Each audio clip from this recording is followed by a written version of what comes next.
శాలేమన్న దగ్గరికి. ఆడికి వెళతంటే ఏసన్న గారి పాటలు, అన్న ఏసన్న గారు పాడినట్టే పాడతాడు అన్న కూడా. ఆ పాటలు పాడుతున్నప్పుడు నాకు ఏంది ఏసన్న గారి పాటలు పాడుతున్నాడు. తర్వాత నాకు అర్థమైంది ఏంటంటే ఏసన్న గారి దగ్గరే బాప్తిసం పొందారు అన్న అని తెలిసింది నాకు. నన్ను ఆ ఏసన్న గారి దగ్గరికి నడిపించలేదు కానీ అన్నగారి ఈ ఏసన్న గారి దగ్గరికి నడిపించారు. ఏ ఏసన్న అంటే కొంతమందికి బాధ అనిపించవచ్చు. కొంతమంది వచ్చి అన్నారు, ఈ తరంలో ఏసన్న గారి దగ్గర ఉన్నటువంటి పెద్దవాళ్ళు నాతో అన్నమాట ఏంటంటే, అన్నతో పాటు అన్న అనుభవాలు ఎరిగిన వాళ్ళు అన్నమాట ఏంటంటే, నాతో వ్యక్తిగతంగా ఏసన్న గారు దేవుని యొద్దకు చేర్చబడ్డారు, ఇప్పుడు అన్నలో మేము ఏసన్న గారిని చూసుకుంటున్నామని చెప్పారు చాలామంది. అన్న దగ్గరికి వచ్చాను. అన్నతో మాట్లాడటం ప్రారంభించినప్పుడు కొన్ని విషయాలు దైవజనుల ద్వారా నేను నేర్చుకున్నాను. దేవుడిచ్చిన దర్శనమేమో వేరు, నాకు శ్రమలు పెరుగుతున్నాయి, చర్చికి దగ్గర అవ్వటం ఇంకా దూరమయ్యే పరిస్థితులు వచ్చినాయి. ఆ ఒడిదుడుకుల తర్వాత నేను ఎక్కడికి చేర్చబడ్డానంటే దైవజనులు శాలేమన్న దగ్గరికి చేర్చబడ్డాను. ఆ తర్వాత ఏమయ్యారో మీకు ఇప్పుడు చెప్పక్కర్లేదు, ఇట్లా అయ్యాను. దేవుని పనిలో వాడబడడానికి దేవుడు కృప చూపాడు. హల్లెలూయా. యేసేపుకు కూడా దర్శనము కళ వచ్చింది. ఆ కళ ఏమో కానీ యేసేపుని ఎక్కడికి చేర్చింది ఆ కళ అంటే, చిన్నగా ఆ కళ వచ్చినందుకే పగబట్టారు అన్నలు. ఆ కళ వచ్చినందుకే అన్నలు పగబట్టి ఈ కళలు గనేవాడు వస్తున్నాడని కుంటలో పడవేసి చంపేద్దాం అనుకున్నారు. అందులో ఒక అతను రూబేన్, అతనికి మాత్రం ఒరే మా తమ్ముడు రా, రక్త సంబంధిరా, చంపకూడదురా అని రూబేనికి ఎందుకో మొత్తానికి మంచి మనసు వచ్చి మొత్తానికి చావకుండా కాపాడే ప్రయత్నం చేస్తాడు. ఇష్మాయిలీలు అక్కడి నుంచి వెళ్తూ ఉంటే వాళ్ళని పిలిచి వాళ్ళకి అమ్ముతారు.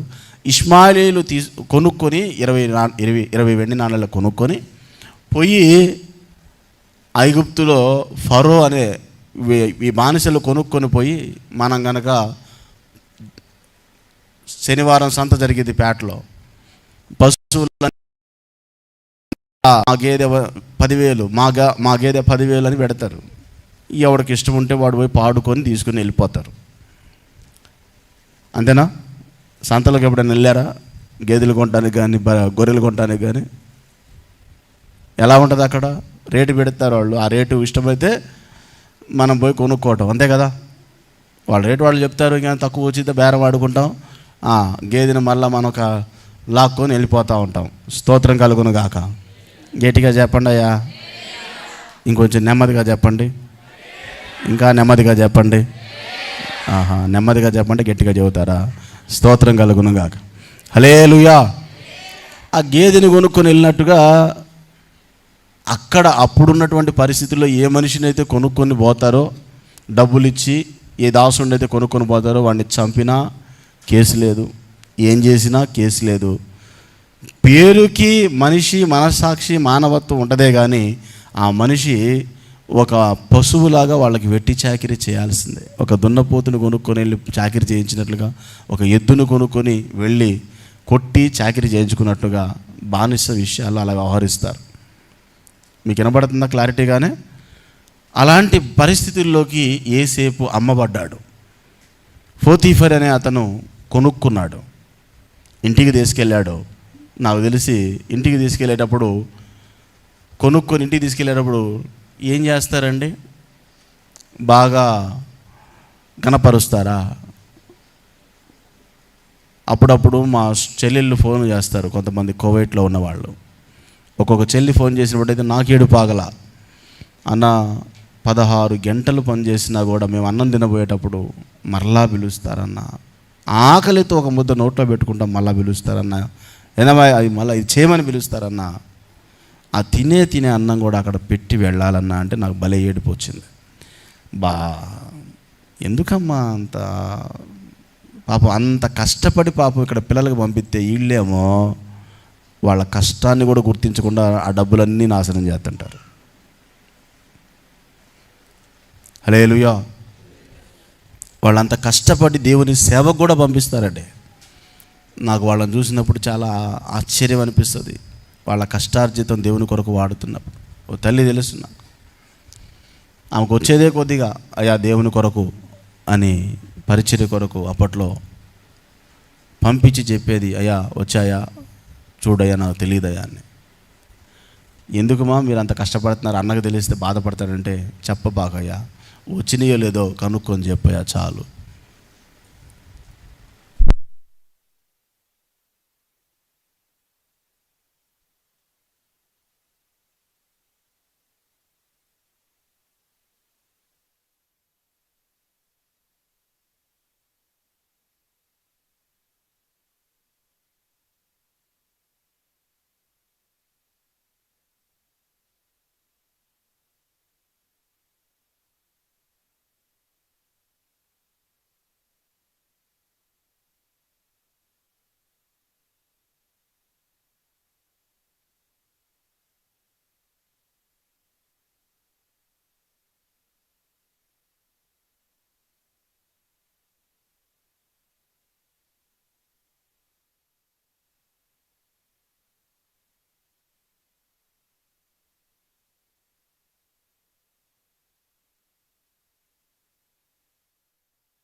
సౌండ్ సిస్టమ్ మాత్రమే వచ్చింది, ఫ్యాన్లు ఉండవు.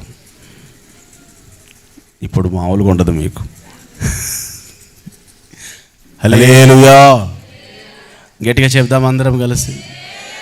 దేవుడి కృపలో కరెంట్ వచ్చును గాక. ఆమేన్. మన జనరేటర్ పవర్ ఎంతవరకు అంటే సౌండ్ సిస్టమ్ వరకే పనిచేసింది. ఫ్యాన్లు కూడా వేసుకోవచ్చు, కాకపోతే అది సింగిల్ ఫేస్ అనుకుంటాను. 7 ఫ్యాన్లు తిరుగుతాయి. హల్లెలూయా, గట్టిగా చెప్దాం, గట్టిగా చెప్దాం అందరం కలిసి. హల్లెలూయా, హల్లెలూయా. సరే వినండి అమ్మా, పర్లేదు, వస్తుందిలే కరెంటు. వాళ్ళకి ఎందుకు ఇప్పుడే ముచ్చటేసినట్టుంది తీయాలని. మొత్తానికి నేనేం చెప్తున్నాను, నువ్వేం చెప్తున్నావు అదే చెప్తున్నా అంటారా? పెద్దగా చెప్పండి అమ్మా. 20 ఏసేపుని తీసుకుని వెళ్ళారు. పోతీఫెర కొనుక్కున్నాడు. ఒక బానిసని తీసుకెళ్ళేటప్పుడు ఎలా ఉంటుందండి? గౌరవిస్తారా? కొట్టుండొచ్చు, తిట్టుండొచ్చు, ఎన్ని రకాలుగా హింస పెట్టుండొచ్చు. మౌనముగా రోధించుకున్నాడే తప్ప ఇంకేమీ లేదు. మౌనముగా రోదన ధ్వని చేసుకున్నాడు దేవునికి. ఏమనిపించింది యేసేపుకి చెప్పండి? కలలేమో అద్భుతం, కలలేమో అద్భుతం. తల్లిదండ్రులు కూడా సాగిలపడ్డట్టు వచ్చింది, అన్నదమ్ములందరూ సాగిలపడ్డట్టు వచ్చింది. పరిస్థితి చూస్తేనేమో ప్రతికూలం, పరిస్థితి చూస్తేనేమో ప్రతికూలమైన పరిస్థితి. నేను ఈ మధ్యకాలంలో ఒక సాక్ష్యాన్ని విన్నాను, చదివాను. తల్లిదండ్రులు ఇద్దరు కూడా మంచి ప్రార్థనాపరులు. ఎంత ప్రార్థనాపరులు అంటే దాదాపు రోజుకి ఒక 3-4 గంటలు ప్రార్థన చేస్తారు. ఎన్ని గంటలు? కానీ కొడుకు మాత్రం దొంగతనాలు చేయడం వల్ల అలవాటు అయిపోయింది. డబ్బు కావాలి, డబ్బు కావాలి, డబ్బు కావాలని చిన్ననాటి నుంచే వ్యసనాలకు బానిసైపోయాడు. ఎన్నిసార్లు కొట్టినా, ఎన్నిసార్లు తండ్రికి మందలించినా, 10వ తరగతి చదివేటప్పటికల్లా ఇక మాట విననివాడైపోయాడు. చాలా దురలవాట్లు, చాలా కంప్లైంట్లు, చాలా కేసులు, చాలా ఇబ్బందికరమైన వ్యక్తిగా మార్చబడ్డాడు. వీళ్ళేమో మంచి ప్రార్థనాపరులు, మంచి ప్రార్థనాపరులు. వాళ్ళ ప్రార్థన ఏంటంటే, నా కుమారుడు దైవ సేవ చేయాలయ్యా, నా కుమారుడు దైవ సేవ. తల్లిదండ్రులు ఇద్దరూ కూడా సేవకులు, కుమారుడు కోసం ప్రార్థన చేస్తున్నారు. కుమారుడేమో భయంకరంగా తయారైపోయాడు. ఇంటి నుంచి కూడా వెళ్ళిపోయాడు. ఇంటి నుంచి వెళ్ళిపోయి దొంగల ముఠాతో కలిశాడు. దొంగతనాలు ఎలా చేయాలో నేర్చుకున్నాడు. తర్వాత గంజా ఎలా తాగాలో నేర్చుకున్నాడు. తర్వాత డ్రగ్స్ ఎలా తీసుకోవాలో నేర్చుకున్నాడు. తర్వాత ఈ ఆదాయం సరిపోక చిన్న చిన్నగా మాఫియా డాన్లు కలిశాడు. భారతదేశపు సరిహద్దులు దాటిపోయి రష్యాలో ఒక మాఫియా డాన్గా ఎదిగి, అతని పేరు రామ్,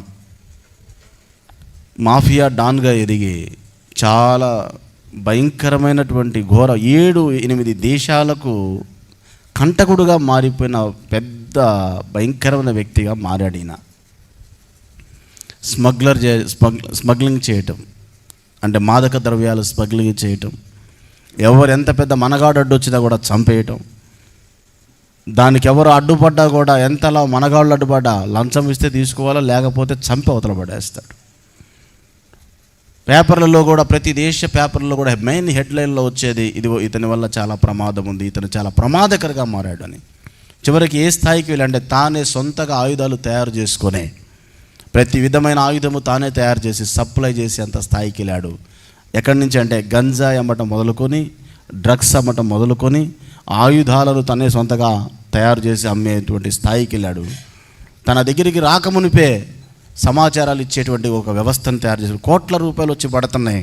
తను ఎక్కడ ఉంటాడో ఎవరికి తెలియకుండా, ఎవరైనా ఒకవేళ నిఘా వ్యవస్థ, పోలీస్ వ్యవస్థ వస్తుందంటే వెంటనే వాళ్ళ మీద పడి చంపేస్తాడు. ఆపొద్దులేయా, మళ్ళీ ఇబ్బంది అవుతుంది. ఆయిల్ ఉందో లేదో చూసుకొని, అది అందులో ఆయిల్ పోయిన చాలు, మళ్ళా కరెంటు పోయినప్పుడు ఇబ్బంది అవుతుంది. అది హల్లెలూయా. ఊపిరి పీల్చుకొని స్తోత్రం చెప్తాను. ఫ్యాన్లు తిరిగితేనే మరి ఎండాకాలం, లేకపోతే మామూలుగా ఉండదు. స్తోత్రం చెప్దాం అందరం గట్టిగా చెప్దాం. ఈ వ్యక్తి ఎంత ఎత్తుకు ఎదిగాడంటే, ఇవి చాలదన్నట్లు క్షుద్ర పూజలు చేసే వాళ్ళ దగ్గరికి వెళ్ళి, ఆ మాంత్రిక విద్యల దగ్గర నేర్చుకున్న వాళ్ళ దగ్గరికి వెళ్ళి వాటి ద్వారా కొంతమందిని ఎలా నాశనం చేయొచ్చో నేర్చుకున్నాడు. రాత్రులు కొంతమంది మాంత్రిక విద్యను అభ్యసించే వాళ్ళని తీసుకొచ్చాయి. నా మాటలు అర్థమవుతున్నాయా?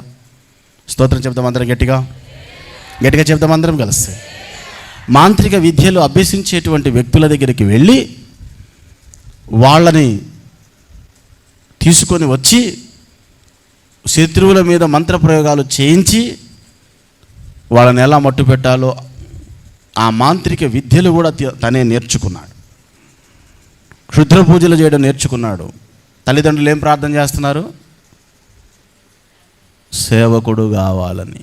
కొడుకు ఏ స్థాయికి వెళ్ళాడు? అసలు దేవుణ్ణి కూడా చిన్నప్పుడు ఏదో 10 సంవత్సరాలప్పుడు చర్చికి వచ్చాడు తప్ప, ఆ తర్వాత ఇక చర్చి లేదు, ఏమి లేదు, దొంగతనాలు, వ్యసనాలు అన్నిటికీ బానిసైపో చివరికి ఏ స్థాయికి వెళ్ళిపోయాడంటే, దేశాలను దాటిపోయి దేశాల మధ్య దొంగతనాలు చేసే స్థాయికి మాఫియా డాన్గా ఎదిగి ఒక క్రూరమైన వ్యక్తిగా తయారై, వీడంటేనే అందరికీ భయం పుట్టాడంత ఘోరమైన వ్యక్తి అయిపోయి క్షుద్ర పూజలు నేర్చుకొని క్షుద్ర విద్యలు చేస్తూ, అసలు ఊహలలో కూడా ఇక మాంత్రికుల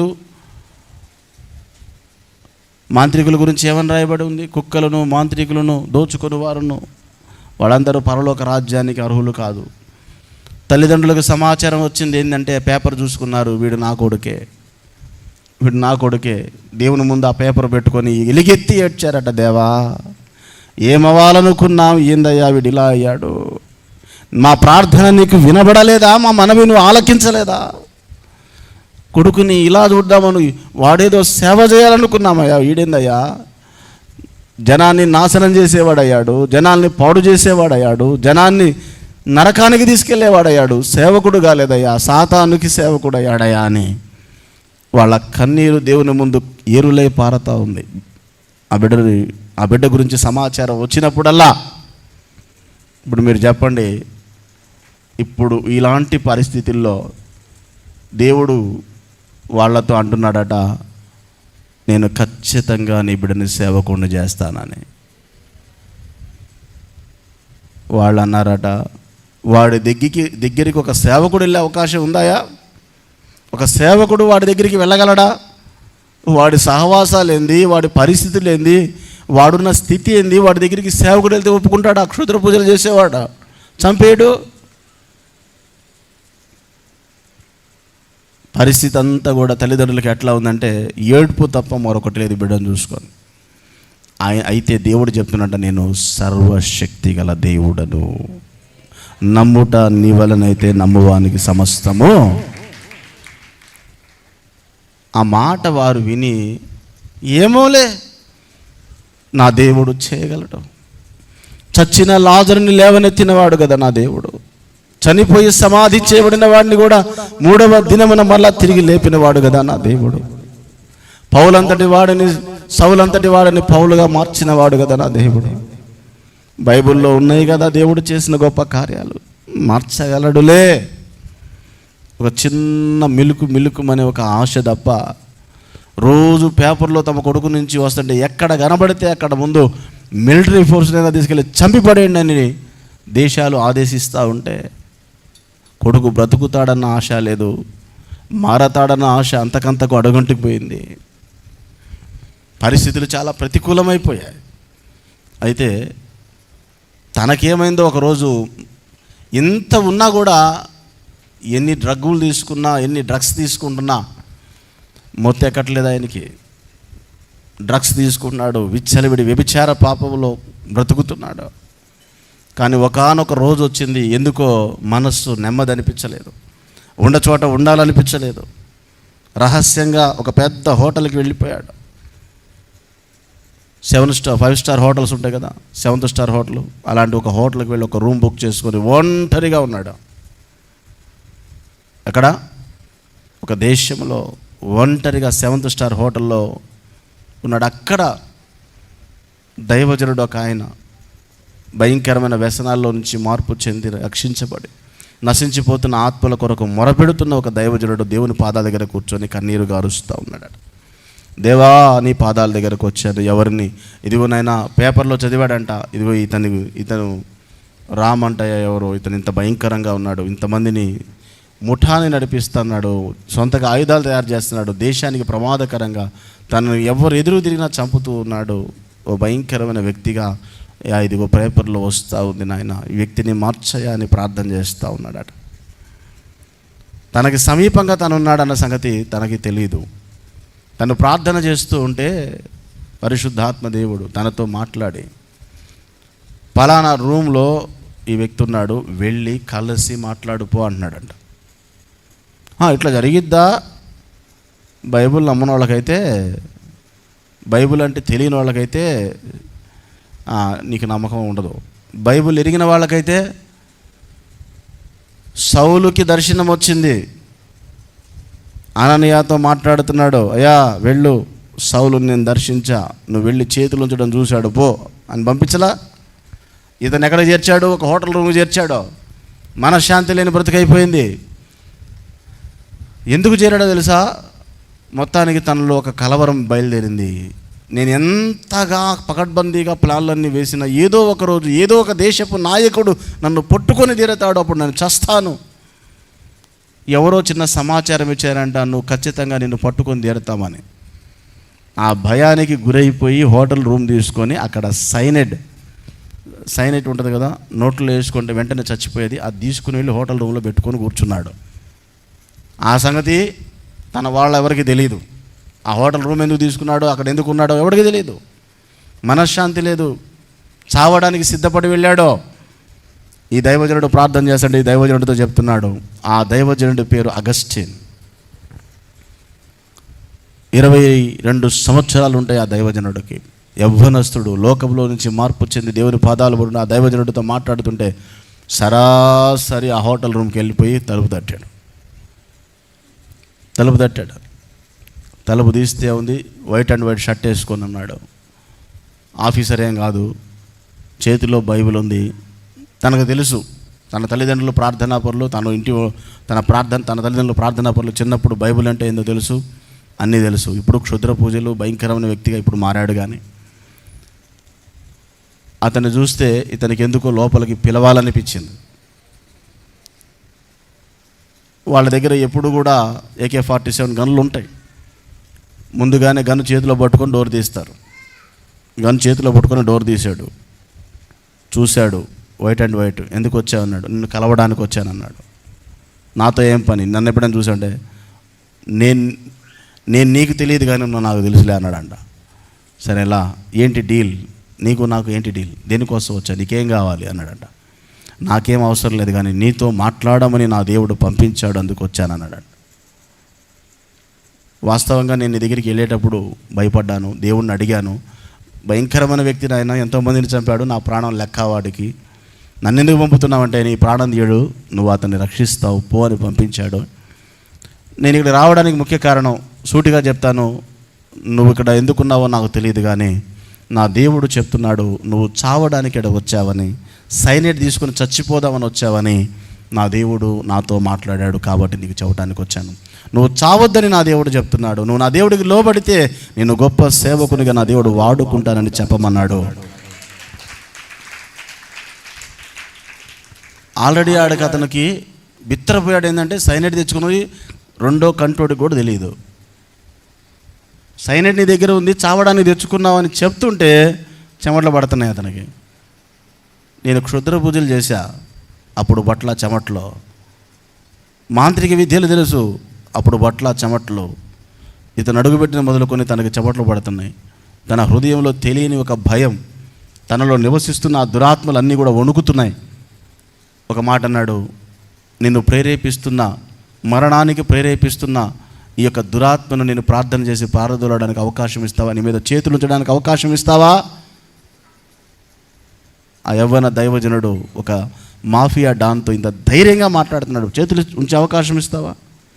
దేవుడు నిన్ను దర్శించాలనుకున్నాడు. తేల్చుకో, నువ్వే దేవునికి లోబడతావో, చేతులారా నీ ప్రాణం తీసుకొని నిత్య నరకానికి వెళతావో, ఛాయిస్ నీదే. కానీ నిన్ను ప్రేమిస్తూ దేవుడు మాత్రం నీ దగ్గర నన్ను పంపించాడు. వణికిపోతా ఒక మాట అన్నాడట, అయ్యా నేను ఎవరికి భయపడేవాడిని కాదు, నన్ను చూసి అనేకులు భయపడ్డారు, నన్ను చూసే దేశ అధికారులకు వణుకు పుట్టించాను నేను. కానీ నీవు జెన్యూన్గా ఉన్నావు, నువ్వు దేవుని సంబంధమని నాకు అర్థమైంది. నా తల్లిదండ్రులు దైవ సేవకులే, కానీ వారి మాట లెక్క చేయాలి, వారిని ఎప్పుడు విధేయత కూడా చూపలా, వారిని ఎన్నో బాధలు పెట్టాను. నీ ముందు నేను తల వంచుతున్నా, నా కోసం ప్రార్థన చేయను. చేతుల నుంచి ప్రార్థన చేస్తుంటే ఒక్కొక్క దురాత్మ తన దేహాన్ని వదిలిపోతూ ఉంది. 2 గంటల ప్రార్థన తరువాత తనను పట్టి పీడిస్తున్న, తనకు ఈ మాదక ద్రవ్యాలకు, వ్యసనాలకు, పాపాలకు అలవాటు చేసిన ఒక్కొక్క దురాత్మ ఆ దేహంలోంచి ఒక్కొక్కటిగా వదిలిపోతూ 2 గంటల ప్రార్థన తర్వాత తను చచ్చిన శవం వల్లే పడ్డాడట. తర్వాత తను తెచ్చుకున్న నూనె రాసి ప్రార్థన చేసి లేపాడట. ఆ నూనె రాసి ప్రార్థన చేసి లేపినప్పుడు లేచి, ఏమైంది నాకు అన్నాడట. ఏం లేదు, బాగానే ఉన్నావు. ఏమీ లేదు, నువ్వు బాగానే ఉన్నావు. నీకు ఇప్పటి వరకు నిన్ను ఆవరించిన వాటన్నిటిని కూడా నీలోంచి దేవుడు దూరపరిచి తన ఆత్మతో నిన్ను నింపడానికి సిద్ధంగా ఉన్నాడు. తన ఆత్మ నిన్ను ఆ లేచిన తర్వాత తనకు అనిపిస్తుంది, మనసు శాంతిగా ఉందట, నెమ్మదిగా ఉందట, సమాధానంగా ఉందట. మనసంతా కూడా తేలికైపోయి తనే మోకాళ్ళుని ఒప్పుకుంటున్నాడట, దేవా నేను చాలా దుర్మార్గాలు చేశాను, నా తల్లిదండ్రులు చిన్ననాటి నుంచి భక్తిలో పెంచాలనుకుంటే భక్తిహీనుడని అనేకులను భక్తిహీనతలోనికి నడిపించిన దౌర్భాగ్యుడనని తనంతటా తానే మోకాళ్ళలోని ప్రార్థన చేసి పశ్చాత్తాపంలోనికి వచ్చాడు. తర్వాత మారు మనసు పొందాడు, బాప్తిస్వం పొందాడు. తానే వెళ్ళి వెతుకుతున్న ఆ పోలీసులకు, ఎవరైతే ఆ ఇంటెలిజెంట్ ఉందో ఏమంటారు, ఆ ఏదైతే ఇతన్ని వెతుకుతున్నారో స్పెషల్ ఫోర్సెస్ ఏదైతే ఉందో వాళ్ళ దగ్గరికి ఈయనే వెళ్ళి అప్రూవర్గా మారిపోయి, నేనేనయ్యా ఆ దొంగని, నేనేనయ్యా ఆయుధాలు తయారు, నేనే కోట్ల రూపాయలు సంపాదించుకున్నాడు. అవన్నీ వదిలి అవతల పడేసి, ఆ చెడు సొమ్ము నాకొద్దు, ఆ నీచమైన సొమ్ము నాకొద్దు, అన్నిటినీ వదిలి వెళ్ళి తానే వాళ్ళకు అప్పగించుకొని రష్యాలో అనుకుంటా ఒక జైల్లో వేయబడ్డాడు. వాళ్ళు తనకు స్వేచ్ఛనిచ్చారు. ఆ జైలు గోడల్లో స్వేచ్ఛనిస్తే తన సాక్ష్యాన్ని ఒక బుక్ రూపంలో 365 పేజీల బుక్లో రాసి ఆ జైలులో ఉన్న అనేక మంది ఖైదీలకు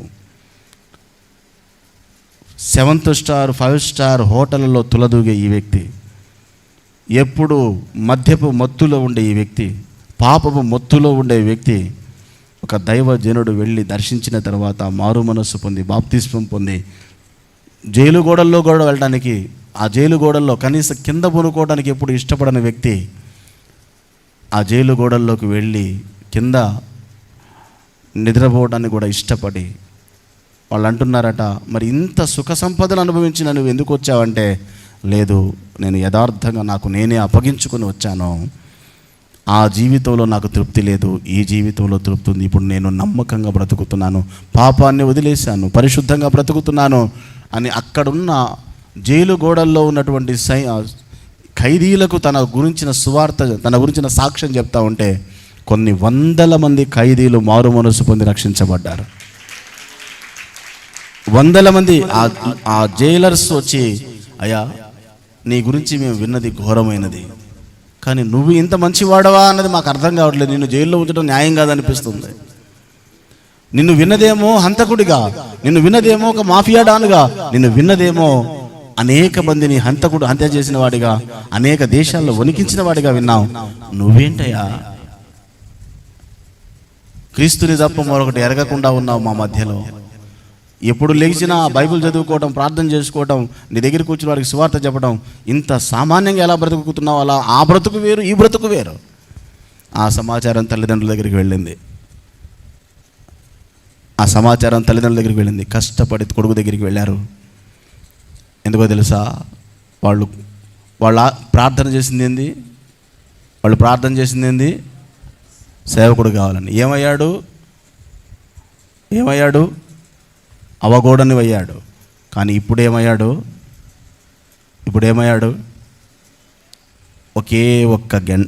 ఒక 4 గంటల సన్నివేశం, పరిశుద్ధాత్మ దేవుడు తన తాకి ఆ క్రూరమైన వ్యక్తిలో ఉన్నటువంటి ఆ క్రూరత్వం అంతా తొలగించి, ఆ రాతి గుండెను తొలగించి మాంసపు గుండెను పెట్టి, దేవుడు తనకు రక్షణను, పరిశుద్ధాత్మను, దేవునితో సహవాసమును అనుగ్రహించి, ఒకప్పుడు దూషకుడు, హానికరుడు, అందరికీ ఇబ్బందికరమైన వ్యక్తి ఇప్పుడేమో ఆ జైలు గోడలో ఉన్న కఠినమైన వ్యక్తులకి ఇంకెవరు చెప్పినా మారతారో లేదో కానీ, ఈ వ్యక్తి వెళ్ళి మాట్లాడదంటే కఠినమైన పాషాణ హృదయాలు కూడా మారి కరిగి కన్నీళ్లతో దేవుని పాదాల దగ్గరకు వచ్చి మారు మనసు పొంది బాప్తిసం పొందుతూ ఉన్నారు. ఆయన పరిచర్య అంతా జైల్లోనే చేస్తున్నాడు నేటికి కూడా. నమ్ముతారా? మన దేవుడు ఎవరు? మీరు చెప్పకపోతే నేనేం చేయాలో అర్థం కావట్లేదు నాకు. ఏం చెప్పాను? మూలవాక్యం ఏంది? ఇప్పుడు కూడా మీరు సగం శక్తిమంతుడు అంటున్నట్టుంది. గట్టిగా చెప్పాలి కదా మరి. ఎంత గట్టిగా చెప్పాలా? నువ్వు నమ్మినంత గట్టిగా చెప్పండి. వీళ్ళు చెప్పట్లేదు. నేనైతే ఎలుగెత్తి చెప్పాలనుకుంటున్నా. నేను ఆరాధిస్తున్న దేవుడు సర్వశక్తి గలవాడు.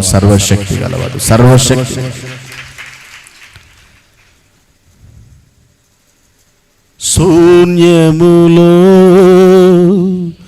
ఈ భూమిని వ్రేలాడదీసిన నా యేసయ్యా, శూన్యములో ఈ భూమిని వ్రేలాడదీసిన నా యేసయ్యా, నీకే వందనం, నీకే వందనం, నీకే వందనం, నీకే వందనం. నజరేయుడా నా యేసయ్యా, ఎన్ని యుగాలకైనా ఆరాధ్య దైవము నీవేనని గలమెత్తి నీ కీర్తినే చాటెదా. ఎన్ని యుగాలకైనా,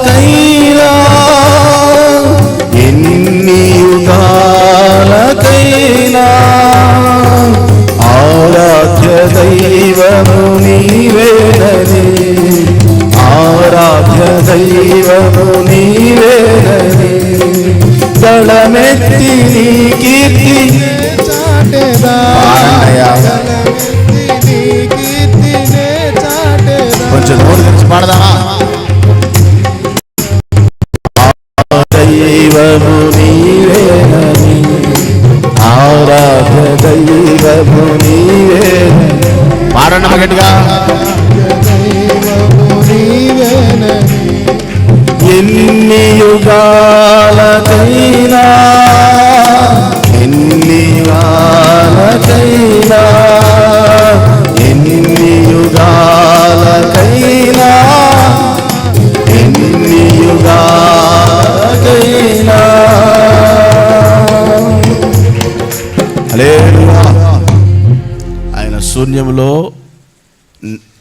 శూన్యమును చూసి చెప్పాడు.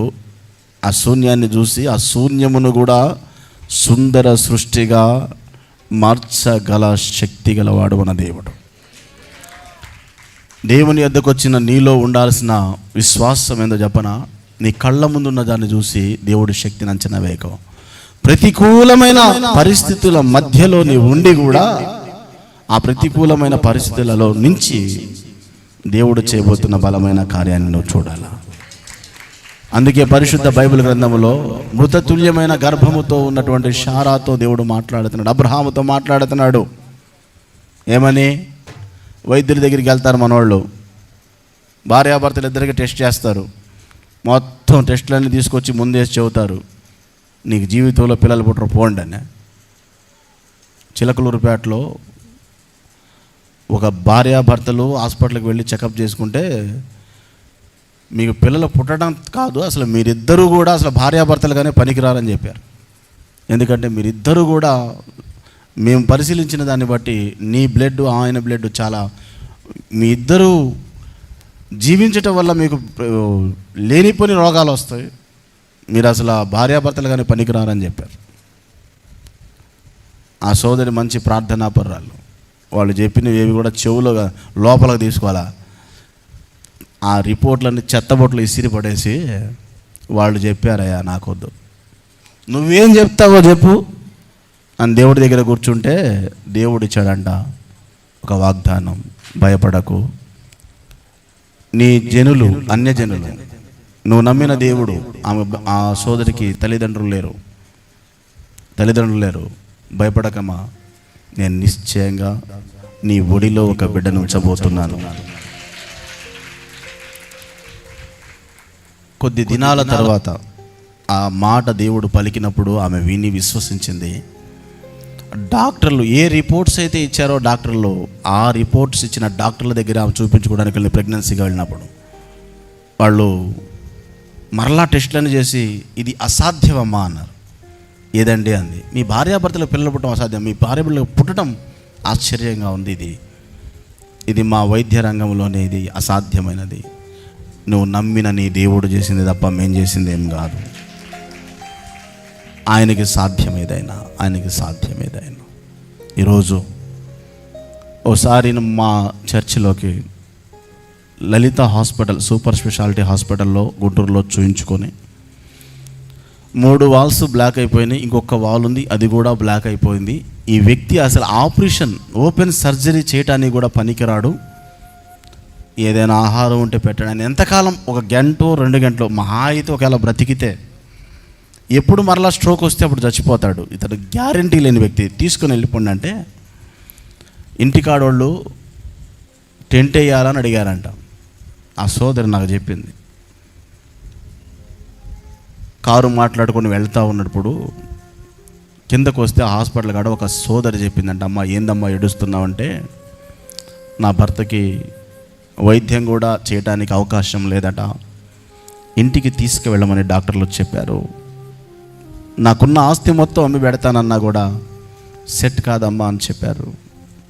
ఏడుస్తుంటే ఆమె చెప్పిందట, మీది ఏ ఊరమ్మా అంటే, మాది మురిగిపూడండి అందంట. మురిగిపూడి దగ్గరలో తండ్రి సన్నిధి ఒక చర్చి ఉందమ్మా. అప్పటికి మనకు యూట్యూబ్ తెలియదు, యూట్యూబ్లో మన పాటలు కూడా తెలియదు పెద్దగా జనానికి, పాటలు తెలిసేవో కానీ యూట్యూబ్ అయితే ఛానల్ లేదు మనకి. 2016, 2017 ఆ కాలంలో జరిగిన విషయం చెప్తున్నాను నేను.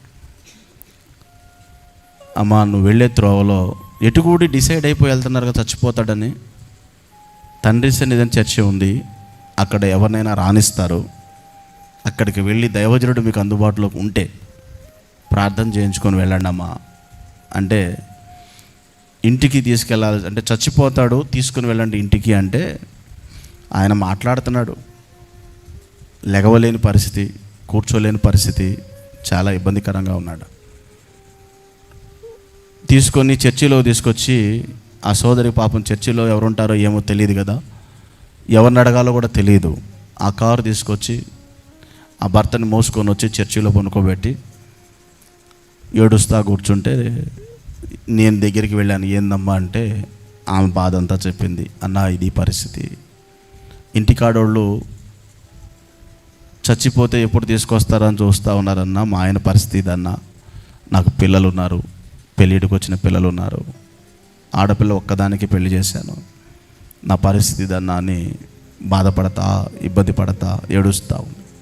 భర్త దగ్గర కూర్చొని తోడు కూడా ఇంకెవరు లేరు. నాకు చాలా బాధ అనిపించింది. అన్న వేరే ప్రాంతానికి వెళ్ళున్నాడు.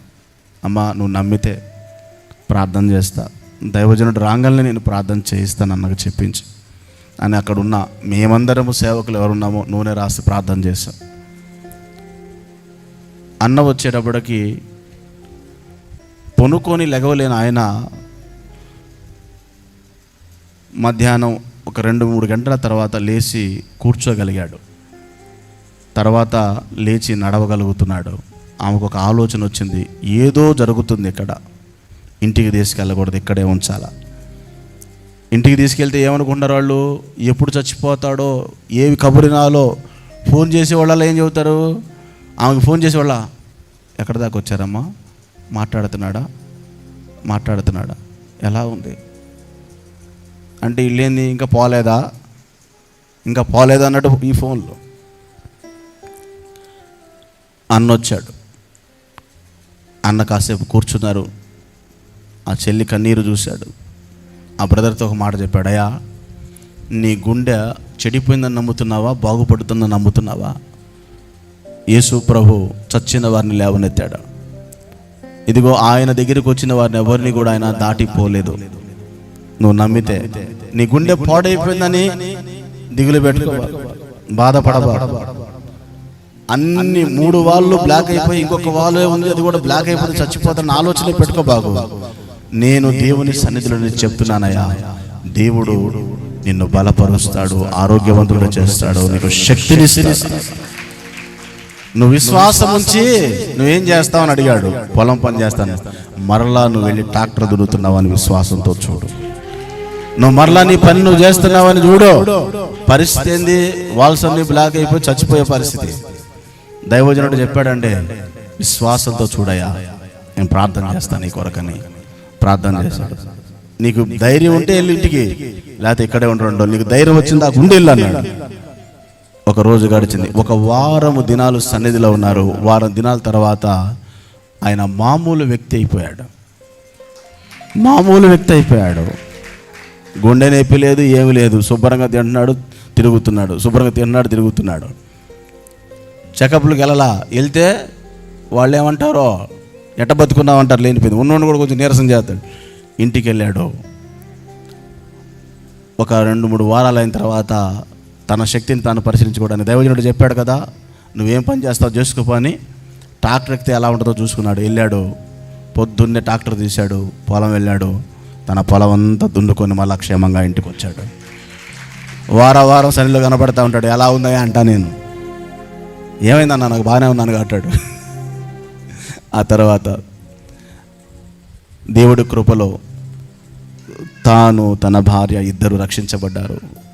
ఆ ఊరికి ఒక దైవజనుడు వస్తుంటే వాళ్ళు ఆ దైవజనుడిని చేర్చుకుని వాళ్ళతో పాటు ఒక 25 మందిని కలిసి ఆరాధన చేయడం ప్రారంభించారు. వాళ్ళ ఊరోళ్ళందరూ ఏమనుకుంటారు తెలుసా, నీకు స్ట్రోక్ వచ్చిందన్న, వాల్స్ పడిపోయినా, ఏం మరి ఈ పని బరువు ఎత్తకూడదుగా, ఆపరేషన్ చేస్తే బరువు ఎత్తకూడదు, ఆపరేషన్ చేయలేదుగా, పరమ తండ్రి అయిన దేవుడు చేశాడు నాకు ఆపరేషన్. ఇప్పటికీ సజీవంగానే ఉన్నాడు, ఇప్పుడు ఆరోగ్యంగానే, ఇప్పుడు తండ్రి సెల్లో కనిపిస్తూ ఉంటాడు. మన ఇటీవల కనిపించి నన్ను గుర్తుపట్ల వాళ్ళు, అప్పుడేమో బాగా సన్నగా ఉండేవాడు. వచ్చి విజయ్ అన్న నేను అంటున్నాను. దగ్గరికి వచ్చి, అన్న విజయ్ అన్న అంటే మా ఆయన నమ్మట్లేదు అన్న, కొంచెం లావయ్యా అన్నాడు. అమ్మ బాగున్నారు, బాగున్నా, దేవుడి కృప అన్న, చాలా చక్కగా ఉన్నా. వాళ్ళు చెప్పింది ఏంది, హాస్పిటల్లో చెప్పింది ఏంది, రిపోర్ట్లు ఏంది, నీకు అసలు ఆ వైద్యం చేయడానికి కూడా నీకు అవకాశం లేదని పంపించారు. మరి ఇక్కడ ఏమైంది, ఆ పరమ తండ్రి అయిన దేవుడు నీకు ఇంకా ఆయుష్ని ఇస్తారని చెప్తా ఉన్నా. హల్లెలూయా, హల్లెలూయా. చాలామంది ఏమి నమ్ముతారంటే మనకి గిలి బాగా ఎక్కువ. నేను ఒకసారి మా ఇంటికి వచ్చిన వాళ్ళకి దయ్యం పట్టితే ప్రార్థన చేస్తే దయ్యం వదిలిపోతే పక్కింటి వాళ్ళకి డౌట్ వచ్చింది, ఆ దయ్యం మాకు పట్టిద్దేమో అని. నేనేం చేద్దా, వదిలించుకుని పోతే నేను వదిలించిందేం కాదు, ఎవరు వదిలించిందేం కాదు. సన్నిధికి వచ్చినప్పుడు ప్రార్థన చేసినప్పుడు ఎన్నో దయాలు పోతాయి. పోయినాయి అని నాకు బట్టి నేను అనుకుంటే అట్ట వాళ్ళు వదలగొట్టుకుని పోతుంటే వీళ్ళకి వీళ్ళు పట్టించుకుంటారన్నమాట వాటిని. స్తోత్రం కలుగును గాక. ఆయన సర్వశక్తి గల దేవుడు. లేనిది ఉన్నట్టుగా పిలవగలిగిన శక్తి ఆయన ఒక్కడికే ఉంది. ఆయన బ్రతుకుల్ని మార్చగలడు. నీ కళ్ళ ముందు కనబడుతున్న దాన్ని బట్టి నీ బ్రతుకు ఎలా ఉంటుందంటే, చావు తప్ప నాకు ఇంకేం వద్దు అన్నట్టు ఉంటుంది నీ బ్రతుకు. ఇంకా నా బ్రతుకు కూడా మారిద్దా, నా బ్రతుకులో కూడా ఆశలు ఉన్నాయా అన్నట్టు ఉంటుంది నీ బ్రతుకు. యేసేపు కలలు కన్నాడు, అద్భుతమైన కలలు కన్నాడు. కానీ పరిస్థితి ఎలా ఉంది? బానిసగా తీసుకెళ్ళి ఎట్టి చాకిరి చేయిస్తున్నారు, గాయపరుస్తున్నారు, ఆకలి బాధ ఒక పక్క. ఎన్ని గంటలు పనిచేసినా కూడా తృప్తి చెందని యజమానులు, కనీసం మనిషిని మనిషిగా కూడా చూడని పరిస్థితులు. ఎన్ని రాత్రులు ఏడ్చుకున్నాడో తెలీదు. అనుకొని ఉండొచ్చయ్యా, నాకు జనం సాగిలపడటం తర్వాత సంగతి, కానీ నేను ఈ సాగిలపడే ఈ బ్రతుకు నుంచి నన్ను బయటేవా అని ఉంటాడు. సరే, ఆ ప్రార్థన విని ఎక్కడేసాడు ఆయన? ఏదో కొంచెం పోతీఫర్ ఇంట్లో ఈయన వచ్చిన కాడి నుంచి ఆయన శకునం చూసుకున్నాడు. కొంతమంది శకున పిచ్చోళ్ళు ఉంటారు కదా లోకంలో. శకునం చూసుకుంటే చెప్పారట, ఆ అబ్బాయి వచ్చాడు కాబట్టి నీకు కలిసి వచ్చింది అన్నారంట. అందుకని ఆ అబ్బాయికి మొత్తం అప్పచెప్పాడు ఆయన. ఎవరికి? దాసుడికి. ఇంట్లో ఏముందో పట్టించుకోకుండా మొత్తం అప్పచెప్తే ఏది వేసినా కూడా కలిసి వస్తుంది. మొత్తానికి అదృష్టవంతుడు. లోకంలో ఉన్నవాడికి పరలోకం కాదు కావాల్సింది, ఈ లోకంలో ధనం ఉంటే గొప్ప భాగ్యం అనుకుంటారు. సాతాను కూడా పరలోకానికి వెళ్ళే మార్గాన్ని చెప్పడు, ఈ లోకంలో పనికి మాలిన వాటి గురించి ఆలోచించడం చెప్తుంటాడు. స్తోత్రం కలుగును గాక. హల్లెలూయా. ఈ అబ్బాయి ద్వారా దేవుడు ఆశీర్వదించాడు అంటే మరి ఈ అబ్బాయి పరిస్థితి ఎట్టుంది? ఈ అబ్బాయికి దేవుడు తోడే ఉన్నాడు, ఆశీర్వదిస్తున్నాడు వాళ్ళని. మరి ఈ అబ్బాయి ఏంటి? ఎవరో వేసే పరిస్థితి ఏంటి? ఆశీర్వాదం అంటే ఏమనుకుంటున్నారు చాలామంది? డబ్బు ఉంటే ఆశీర్వాదం, ధనం ఉంటే ఆశీర్వాదం. ఆశీర్వాదం అంటే అది కాదు. ఆశీర్వాదం అంటే చెప్పనా? దేవుని సన్నిధి నీతో ఉండడమే ఆశీర్వాదం. దేవుడు ఒక్కడు నీతో ఉంటే చాలు, అన్నీ కోల్పోయినా తిరిగి ఒక్క సెకండ్లో నీకు తీసుకొచ్చి నీ కళ్ళ ముందు పడేయగలడు ఆయన. నమ్ముతారా ఈ మాట? నువ్వు అన్నీ కోల్పోయినా పర్వాలా, కోల్పోకూడదు ఎవరిని? దేవుణ్ణి. దావీదు అన్నీ కోల్పోయినా బాధపడలా, దేవుని సన్నిధి వెళుతుంటే మాత్రం బాధపడ్డాడు. మందసం వెళ్ళిపోతూ ఉంటే ఎక్కి ఏడ్చుకున్నాడు, అయ్యా అన్ని బాధలు నన్ను బాధపరచలేదు, కానీ నీ మందస్సము నా యుద్ధ నుంచి యాజకులు తీసుకుని వెళుతూ ఉంటాయి. నా పాపము నన్ను తరిమి అరణ్యం పాలు చేస్తే నీ సన్నిధి దూరమైన ఈ వేళ నేను దుఃఖపడుతున్నానయ్యా అని కన్నీళ్లు గార్చుకున్నాడు దావీదు. దేని కన్నీళ్లు గార్చాడు? దేవుని సన్నిధి దూరం అయితే కన్నీరు గార్చాడు. దేవుని సన్నిధి దూరమైనందుకు కన్నీరు గార్చాడు. ఈరోజు నీ ఆశీర్వాదం ఏంటో చెప్పనా? నా ఆశీర్వాదం ఏంటో చెప్పనా? అబ్రహాం ఆశీర్వాదం ఏంటో చెప్పనా? యేసేపు ఆశీర్వాదం ఏంటో చెప్పనా? వాళ్ళ ఆశీర్వాదము దేవుడే. సర్వశక్తి గల దేవుడు వాడికి తోడై ఉన్నాడు. అంతే, వాడికి తోడై ఉన్న దేవుడే ఆశీర్వాదం. వాడు కలిగి ఉన్న దేవుడే వారి ఆశీర్వాదం, వారి బలం. మొత్తానికి యేసేపు జీవితంలో అగజాట్లు మొదలయ్యాయి. మొత్తం అప్పచెప్పాడు, బాగానే ఉందిలే, కొంచెం ప్రశాంతంగా ఉందిలే, నాకంటే ఇంట్లో ఎవడు పైవాడు లేడు, ఓహో ఇదే కావాలే దేవుడు చెప్పింది, నా అన్నలు సాగిలపట్టం కాదులే, ఇక్కడ ఉన్నవాళ్ళు కొంతమంది, నాకు ఇప్పుడు కొంతమందికి నేను అధికారిగా ఉన్నాను కదా అనుకుంటున్నాడు. పాపం అధికారిగా ఉంటే అక్కడ అమ్మగారు ఒక ఆమె యేసేపుని ఎట్టగైనా సరే పాపంలో దించాలనుకుంది. అప్పుడేం ధర్మశాస్త్రం లేదు, పాపం చేసిన తప్పు అనేటువంటి రాతలేమి లేవు, కానీ దేవుని దగ్గర తనున్నాడు. ఇదిగో నాకు అప్పగించనిది నేను తీసుకోకూడదన్న నియమాన్ని యేసేపు ఆచరించి ఆమెతో అన్నాడు, అమ్మా నిన్ను తప్ప ఇంట్లో అన్నీ నా వశం చేశాడు, నువ్వు భార్యవు గనుక నీవు తనకు మాత్రమే సంబంధించిన వ్యక్తివమ్మా, ఇలాంటి పాపపు ఆలోచన నా మీద కలిగి ఉండకూడదు అన్నందుకు ఆమె పగబట్టి యేసేపుని బలాత్కారం చేయబోయింది. అయితే యేసేపు ఆమె నుంచి వస్త్రాన్ని పట్టుకుంటే ఆ వస్త్రాన్ని కూడా ఇదిల్చి ఆమె చేతిలోనే ఉండనిచ్చి పారిపోయాడు. నిజంగా ఇప్పుడు అప్పుడప్పుడు కొన్ని సీన్స్ చూపిస్తారు సినిమాల్లో. సినిమా గురించి చెబుతున్నా అనుకోకండి. వస్త్రం ఎవరిది పోయిద్దండి? మగవాడి వస్త్రం బాదు. ఒకవేళ పాపం అనేది వీడేమైనా రేప్ అనేది జరిగితే వాళ్ళ వస్త్రాలు తీస్తాడు. మరి ఇప్పుడు ఎవరి మీద జరిగింది? యేసేపు మీద జరిగింది కాబట్టి యేసేపు వస్త్రం లేదు. అది పోతీఫెరకు అర్థమయ్యే చంపలేదు అనుకుంటాను నేను. వాస్తవంగా వస్త్రం అయితే ఒకవేళ ఈడేదైనా తప్పు చేయాలనుకుంటే నా భార్య వస్త్రం ఏదైనా ఇతని చేతిలో ఉంటే వాళ్ళు రాజు దగ్గర ఉండేవాళ్ళు కదా. ఆలోచన ఉందేమో తన భార్యనే మొత్తానికి తనను చంపకుండా మొత్తానికి ఆలోచింపజేశాడు. యేసేపుని జైల్లో వేసాడు కానీ చంపలా. నేను చెప్పేది అర్థమవుతుందా? గట్టిగా స్తోత్రం చెప్పండి. ఇప్పుడు పరిస్థితి ఏంది? ఉన్న కొద్ది గొప్ప అధికారం కూడా పోయి జైలు గోడల్లో ఉన్నాడు. ఇప్పుడు చెప్పండి, యేసేపుని మరలా దేవుడు యేసేపుకి ఏ కాలం ఇచ్చాడు ఆ కాలం నెరవేరుద్దంటారా? బైబిల్ చదివాం కాబట్టి మనకు తెలుసు. మరి బైబిల్ అప్పటికి ఇంకా రాయబడలా. మరి యేసేపుకి ఎట్ట తెలుసు? జైలు గోడల్లో పడ్డ యేసేపు ఏమనుకుని ఉంటాడు? కళ ఏమో కానయ్యా, ఆ కళ నెరవేరిపోయేమో కానీ కనీసం నా తండ్రిని చూస్తానా నా జీవితంలో? సరే, నా అన్నదమ్ములు మంచోళ్ళో చెడ్డోళ్ళో అమ్ముకున్నారు, వాళ్ళని చూస్తానా మళ్ళా జీవితంలో? నా బతుకులో మరలా మంచి రోజులు వస్తాయా? అది సాధ్యమేనా? ఎన్ని రాత్రులు కన్నీళ్లు గార్చుకున్నాడో. మనం చెప్తుంది అర్థమవుతుందా? ఎంతమందికి అర్థమవుతుంది? గట్టిగా స్తోత్రం చెప్తా. ఎన్ని రాత్రులు కన్నీళ్లు పెట్టుకున్నాడో యేసేపు. యేసేపు స్టోరీ చదువుతుంటే పాపం ఎంత వేదన అనిపిస్తుందో. మొత్తానికి ఆ జైలు గోడల మధ్యలో వేదనామయమైన పరిస్థితుల్లో ఒక ఇద్దరిని తీసుకొచ్చి ఆయన ఉన్న జైల్లోనే వేశారు. వాళ్ళ కళ్ళు వచ్చింది, 2 కళ్ళు వస్తే ఆ 2 కళ్ళకు అర్థం చెప్పాడు. ఒకడికేమో పిండి వంటల కళ వచ్చింది, ఒకడికేమో ద్రాక్ష తీగల కళ వచ్చింది. ఒకడికి చెప్పాడు, అయ్యా 3 రోజుల్లో మళ్ళీ నీకు జాబ్ వచ్చింది అన్నాడు. ఇంకోటి చెప్పాడు, 3 రోజుల్లో నువ్వు చచ్చిపోతావయ్యా, రాజు వైనం చేస్తాడయ్యా. అలాగే జరిగింది. ఆ మంచి జరిగిన వాడికి చెప్పాడు, అయ్యా నువ్వు రాజుగారి దగ్గరికి వెళ్ళి మళ్ళీ గిన్నె అందించే ఆ పరిస్థితికి వచ్చినప్పుడు నన్ను జ్ఞాపకం చేసుకొని గోడల్లోని జైలు గోడల నుంచి నన్ను బయటేవా అని అడిగాడు. నేను ఏ పాపము చేయలేదయ్యా, అన్యాయంగా ఈ జైల్లో పెట్టబడ్డాను, నాకు ఇక్కడ తల్లిదండ్రులు లేరు, నన్ను పట్టించుకునేవాడు లేడు, నాకు ఏ దిక్కు లేక ఇక్కడ ఉన్నాను, నన్ను బయటికి తీసుకొచ్చి కొంచెం పుణ్యం కట్టుకోయా అంటే వాడు మేలు పొందాడు కానీ మర్చిపోయాడు. ఇప్పుడు కళ ఎవరికి వచ్చింది? మామూలు ఎవరెవరికి మంత్రికి వీళ్ళకి వస్తే పెద్ద ఇబ్బంది లేదు, మంత్రులతో పెద్ద సమస్య లేదు, లేదా ఇంకొక అధికారికి వస్తే సమస్య లేదు. డైరెక్ట్గా దేవుడు కళ ఎవరికి చూపించాడంటే రాజుకు చూపించాడు. ఫరోకి వచ్చింది కళ. ఆ కళ కన్న తర్వాత, ఆ కళ కనిన తర్వాత, ఆ కళ వచ్చిన తర్వాత ఫరోకి నిద్ర పడతలా. ఏంటి కళ? 7 బలమైన ఆవులు కనబడ్డాయి.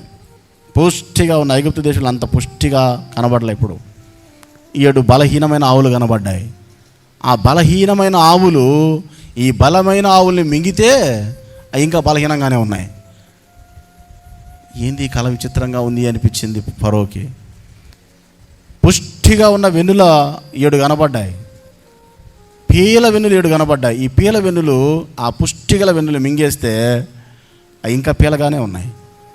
కలవరంతో లేచాడు, అందరినీ పిలిచాడు, నాకు ఒక కళ వచ్చింది, దీని అర్థం చెప్పేవాళ్ళు ఎవరైనా ఉన్నారా అంటే అందరూ ఎంతమందో ఉన్నారు అక్కడ. ఐగుప్తు దేశంలో శకునగాళ్ళకు తక్కువ లేరు, మాసచర్య చెప్పే వాళ్ళకు తక్కువ లేరు, మాంత్రికులకు తక్కువ లేరు. అందరూ వచ్చి నుంచొని చెప్పింది ఏంటంటే ఆ కళాభావం మాకు తెలియదండి అన్నారు. అప్పుడు ఆ గిన్నె అందించేవాడు అన్నాడు, అయ్యా మా మీద కోప్పటి జైల్లో వేశారు కదా, జైలు గోడల మధ్యలో ఒక హెబ్రీ వాడిని చూసాము, ఆ హెబ్రీయుడు మా కళలకు అర్థం చెప్పాడు, ఆయన చెబుతాడని నాకు నమ్మకం ఉంది, పిలిపించమంటావా అన్నాడు. వరే ఇప్పుడు దాకా ఉన్న నిద్రపోతా, నేను కలగని ఎల్లాడిపోతా ఉంటే పిలిపించడం ముందు అన్నాడు. వెంటనే కబురు పోయింది ఎక్కడికి? జైల్లో ఉన్న యేసేపుకి. అనుకుని ఉంటాడా ఈ జైలు గోడల్లోంచి బయట పడవేయడానికి? ఆయన వెళ్ళిపోయాడు, ఇంక పట్టించుకునేవాడు ఎవడు లేడు. ఇక నాకు ఆశలే లేవు, ఆశలే. ఆశ ఉందంటారా? ఆశలు ఏమీ లేని పరిస్థితి తీసుకెళ్ళి నిరాశ ఊబిలో ఉంచి ఇక ఆశలు వదులుకున్న వేళ చివరి నిమిషంలో అయినా కార్యాలు చేయగలడు ఆయన. చివర నిమిషంలో కూడా కార్యాలు చేయగలడు.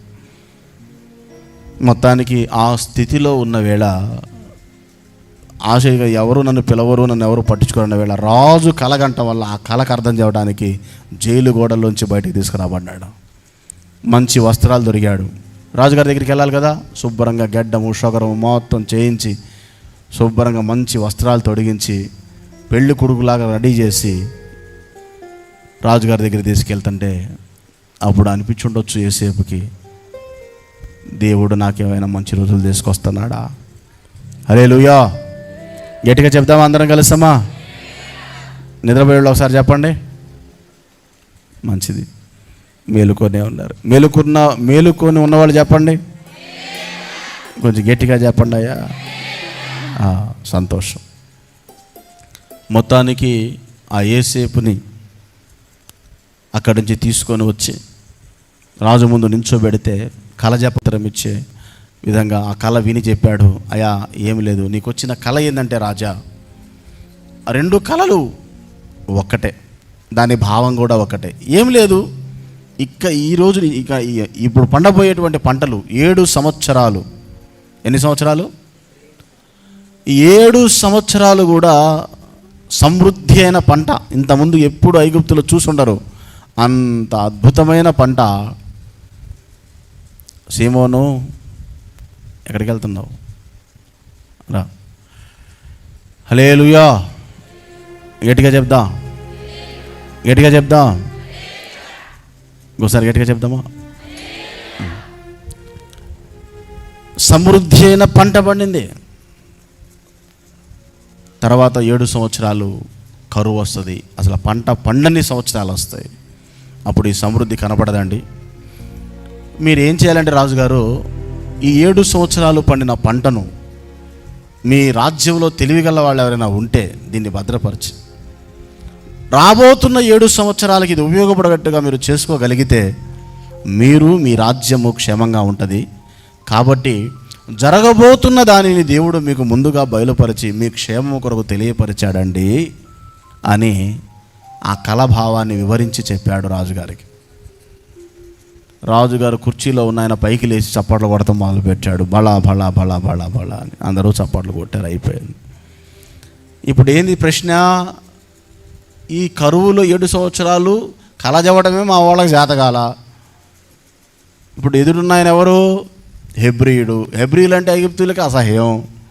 బానిసవాడు, బానిసగా కొని తేబడినవాడు. ఐగుప్తు పౌరుడు కాదు, ఐగుప్తుకు సంబంధించిన వ్యక్తి కాదు, రాజవంశానికి సంబంధించిన వాడు కాదు, ఆ సీటుల్లో ఏ సీటులో కూర్చోడానికి కూడా అర్హుడు కాదు. కానీ ఏం కానీ? ప్రసంగం కానీనా? ఇక ముగించడం కానీ మనే కాదు. వింటారా? ముగించమంటారా? హల్లెలూయా. ఫరో చెప్పాడు, బాయ్ మనం ఎవ్వరము కూడా కళ చెప్పలేకపోయాం, కాబట్టి కళ చెప్పిన ఈయనే మన దేశంలో మనల్ని కాపాడగలిగిన ఆత్మ, ఆయనలో దేవుని ఆత్మ ఉంది కాబట్టి కళ చెప్పాడు. కాబట్టి కళ చెప్పిన దానికి తగ్గట్టుగా మనల్ని కాపాడగలిగిన వాడు కూడా ఈయనే, దేవుడు పంపించిన దూత అని తన రాజ్యంలో ప్రకటించి, ఇదిగో ఇతని సెలవు లేకుండా ఎవడు కాలెత్తడానికి లేదు, దించడానికి లేదని చెప్పేశాడు. ఫరోకి పేరుకి రాజుని నేనే, తర్వాత అధికారం మొత్తం యోసేపుదే అని ఐగుప్తు మొత్తాన్ని ఏలేటువంటి ఒక గొప్ప పాత్రగా చేశాడు. ఒక జైలు గోడల్లో ఉన్నవాడు అక్కడికి వెళ్ళగలడా అంటే అది అసాధ్యం. కానీ నా దేవుడు ఎవరు చెప్పాలి. ఇప్పుడు మరొకసారి నీరసంగా చెబితే నాకు కోపం వచ్చింది. ఇంకా గట్టిగా చెప్పండి. ఏం చేశాడు? ఆ జైలు గోడల్లో ఉన్నవాడిని అధికార పీఠం మీద కూర్చోబెట్టాడు. 2 సంవత్సరాలు గడిచిపోయింది.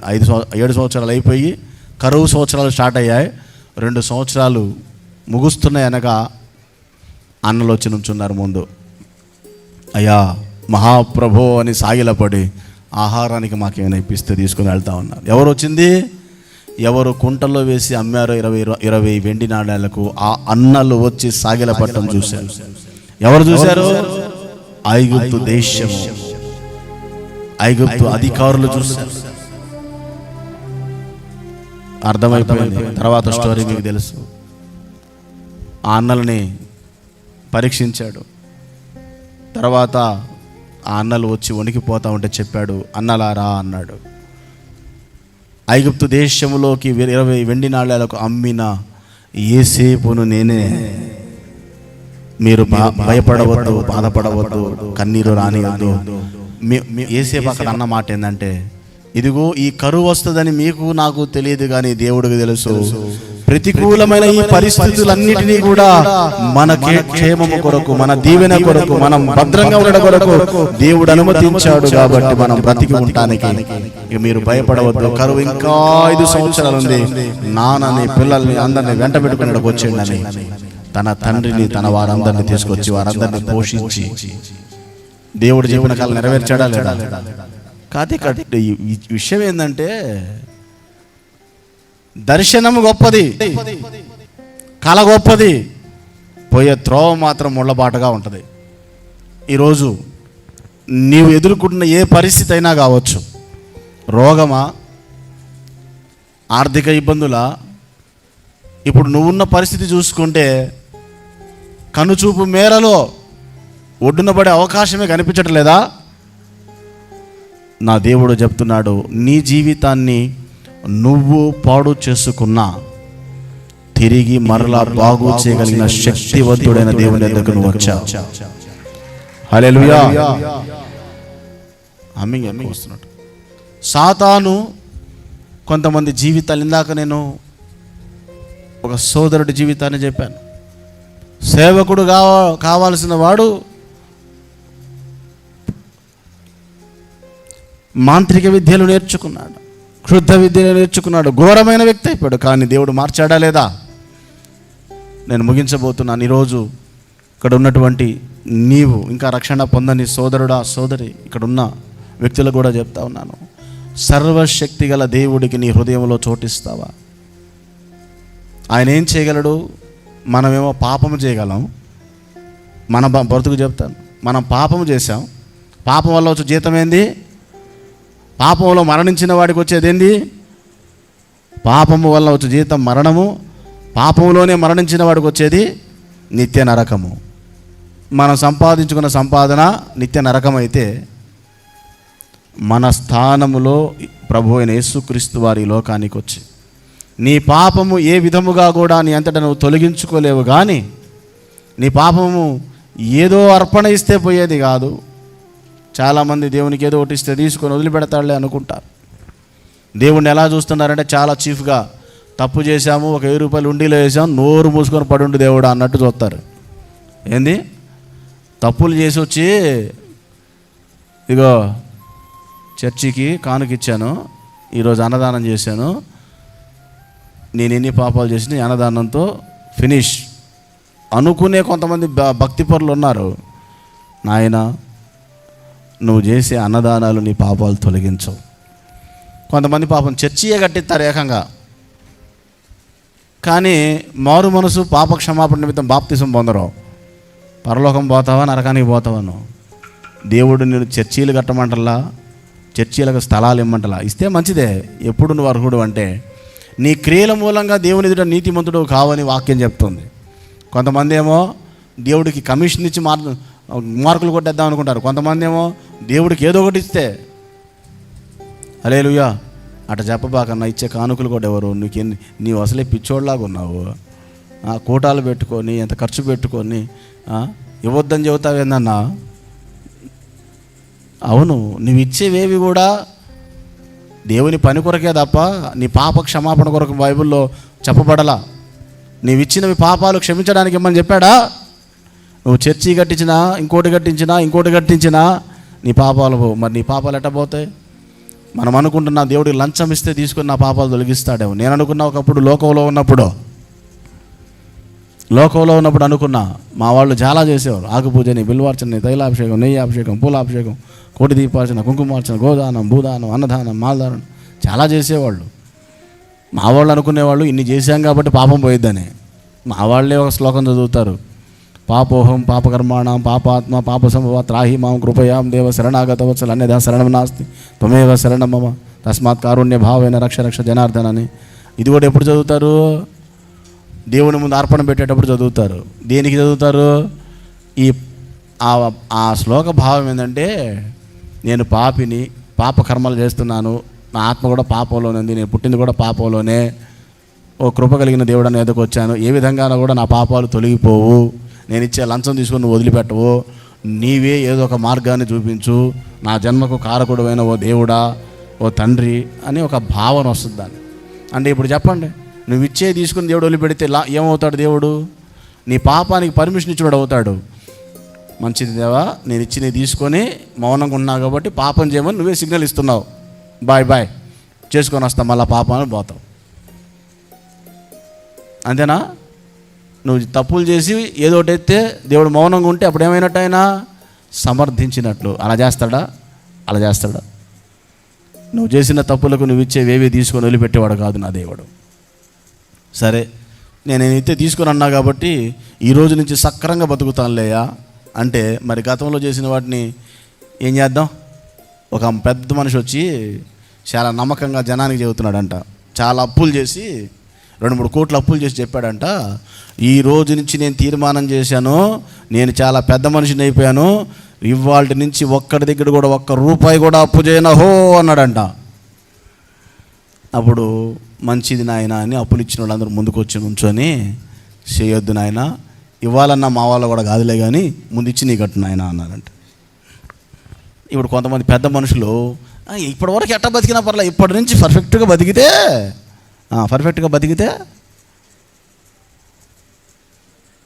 ఎక్కడో ఒకడిని చంపి సత్యనపల్లిలో ఒక మారుమూల దాక్కున్నాడు అనుకో, 4-5 సంవత్సరాలు అయిన తర్వాత పోలీసులు వెతికి పట్టుకున్నారనుకో, మా బంగారమే ఇక్కడ బాగానే బతుకుతున్నామంటగా అయ్యా, అక్కడ ఒకరిని వైనం చేసి ఒకటి జీవితాన్ని నాశనం చేసి హత్య చేసి ఇక్కడికి వచ్చి ఇప్పటివరకు మళ్ళీ ఎవరిని చంపలేదంటగా అయ్యా, బాగున్నావంటగా, ఇక్కడ పెళ్ళాం పిల్లలతో బాగానే ఉన్నావంట కదా, వదిలిపెట్టిపోతాంలే అయ్యా మా బంగారం ఉండంటారా? ఏరా, అక్కడ హత్య చేసి ఎన్నాళ్ళు తప్పించుకొని మాకు ఎంత ఖర్చు పెట్టావురా, పదా అని తీసుకెళ్తారా, అప్పచెప్పి వదిలిపెట్టి వెళ్తారా చెప్పండి? మనం ఇప్పుడు కేసులు చూడటల్లా, ఎప్పుడో చేసి కూడా తిరగదు మళ్ళీ ఇట్లా లోపల. మరి అలాంటి సౌకర్యం ఉంటుంది. మరి నువ్వు చేసిన తప్పు ఎప్పుడో కావచ్చు, శిక్ష అనుభవించక తప్పదు. మరి ఈ చట్టాల్లోనే ఇంతగా రాయబడితే తప్పు చేసి తప్పించుకోగలవా దేవుడి దగ్గర నుంచి? ఇప్పటి నుంచి కరెక్ట్గా ఉండండి. ఏంది కరెక్ట్గా ఉండేది? మనం తీర్మానాలు చేస్తాం, ఆ చేసిన రోజు ఎక్కువ చేస్తాం. ఇంకా అంటే నీ అంతటా నువ్వు పాపం మానుకోలేవు, నీ అంతటా నువ్వు నీ పాపం నుంచి విడుదల పొందలేవు. ఈ లోకంలో ఏ మనిషి ఏ పాపాన్నైనా జయించాడు అంటే, దేన్నైనా బలహీనతల నుంచి విడుదల పొందాడంటే తన స్వశక్తితో కాదు. కానీ దేవుడు చెప్తున్న మాట ఏంటంటే, ఇదిగో నీ పాపాలు నువ్వు గడుక్కోలేవు. మరి ఎట్లా ప్రభువా, మరి ఎందుకు కన్నావు మమ్మల్ని? ఎందుకు పాపం చేసి అవకాశం ఇచ్చావు? ఈ పాపం చేసి మమ్మల్ని ఎందుకు శిక్షిస్తున్నావు? అసలు చేయకుండా ఉంటే పోలేదా అని నువ్వు ఒకవేళ దేవుడి దగ్గరికి వస్తే, తెలియక, పని లేక, చేతకాక చేశానంటాడా? అట్లా ఏమన్నాడు నా దేవుడు.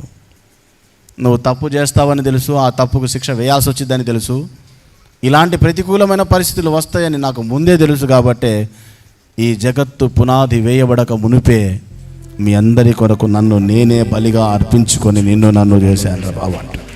నిన్ను చేసింది నేను ఎప్పుడు? నిన్ను చేయక మునిపే. నీవు భూత భవిష్యత్తు వర్తమానాలు ఎరిగిన దేవుడు నిన్ను చేయక మునిపే ఆయన ఆలోచించింది ఏందో చెప్పనా? నువ్వు చేయబోతున్న పాపానికి పరిహారం ముందే ఆయన చెల్లించాడు. మనం అనుకుంటాం 2000 సంవత్సరాల క్రితం వచ్చి ఆయన సిలువలో బలియాగం అవటం ద్వారా మనకి క్షమాపణ కలిగిందని. కాదు, ఈ సృష్టి చేయక మునిపే ఆయన వధించబడిన గొర్రె పిల్లగా అప్పగించుకున్నాడు కాబట్టే సృష్టిని చేశాడు. అప్పుడు ఆలోచించాడు, 2025 సంవత్సరాల క్రితం వచ్చి నెరవేర్చాడు. ఇప్పుడు చెప్తున్నాడు, ఎవరికైనా ఒక్కటే కొలత, ఇదిగో నీ పాపం నువ్వు మోయాలనుకుంటే నరకానికి వెళ్ళాలి, ఇదిగో నీ పాపం నేను మోస్తున్నా.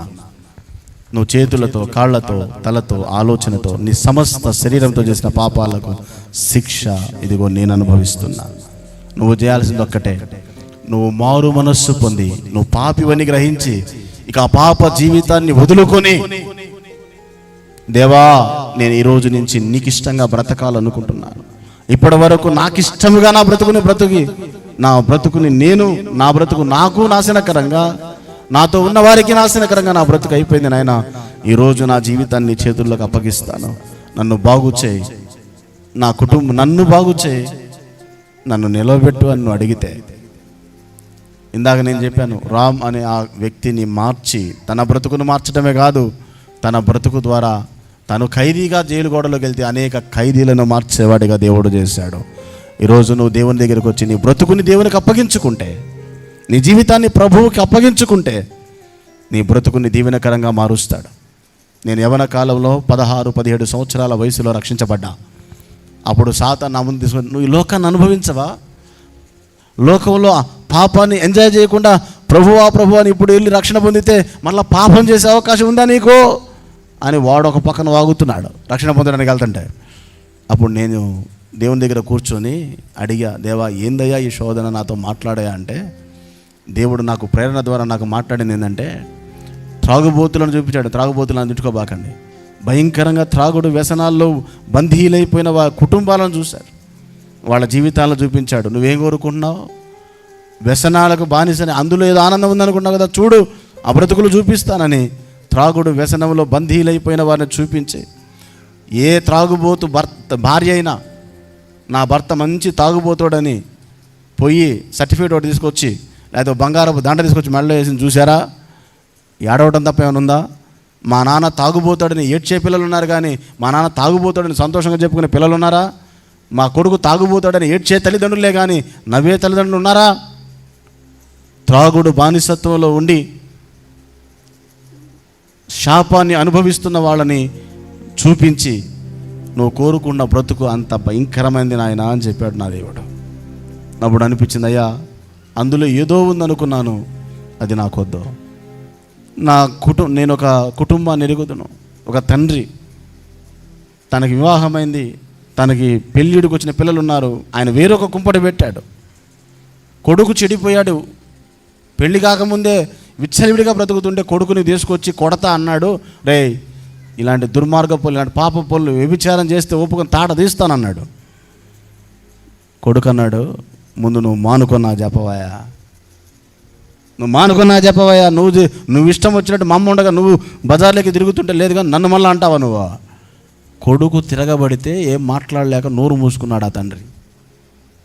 ఆ సిచ్యువేషన్ నా ముందుకు తీసుకొచ్చి, నువ్వు పాపములో బ్రతికి పాప జీవితంలో నీ జీవితాన్ని కొనసాగించి నువ్వు పెళ్లి చేసుకుంటే, పిల్లలు పుడితే, రేపు నీ పిల్లలకి ఇలాంటి మాదిరి చూపుతావా? నీ పిల్లలు నీ మాట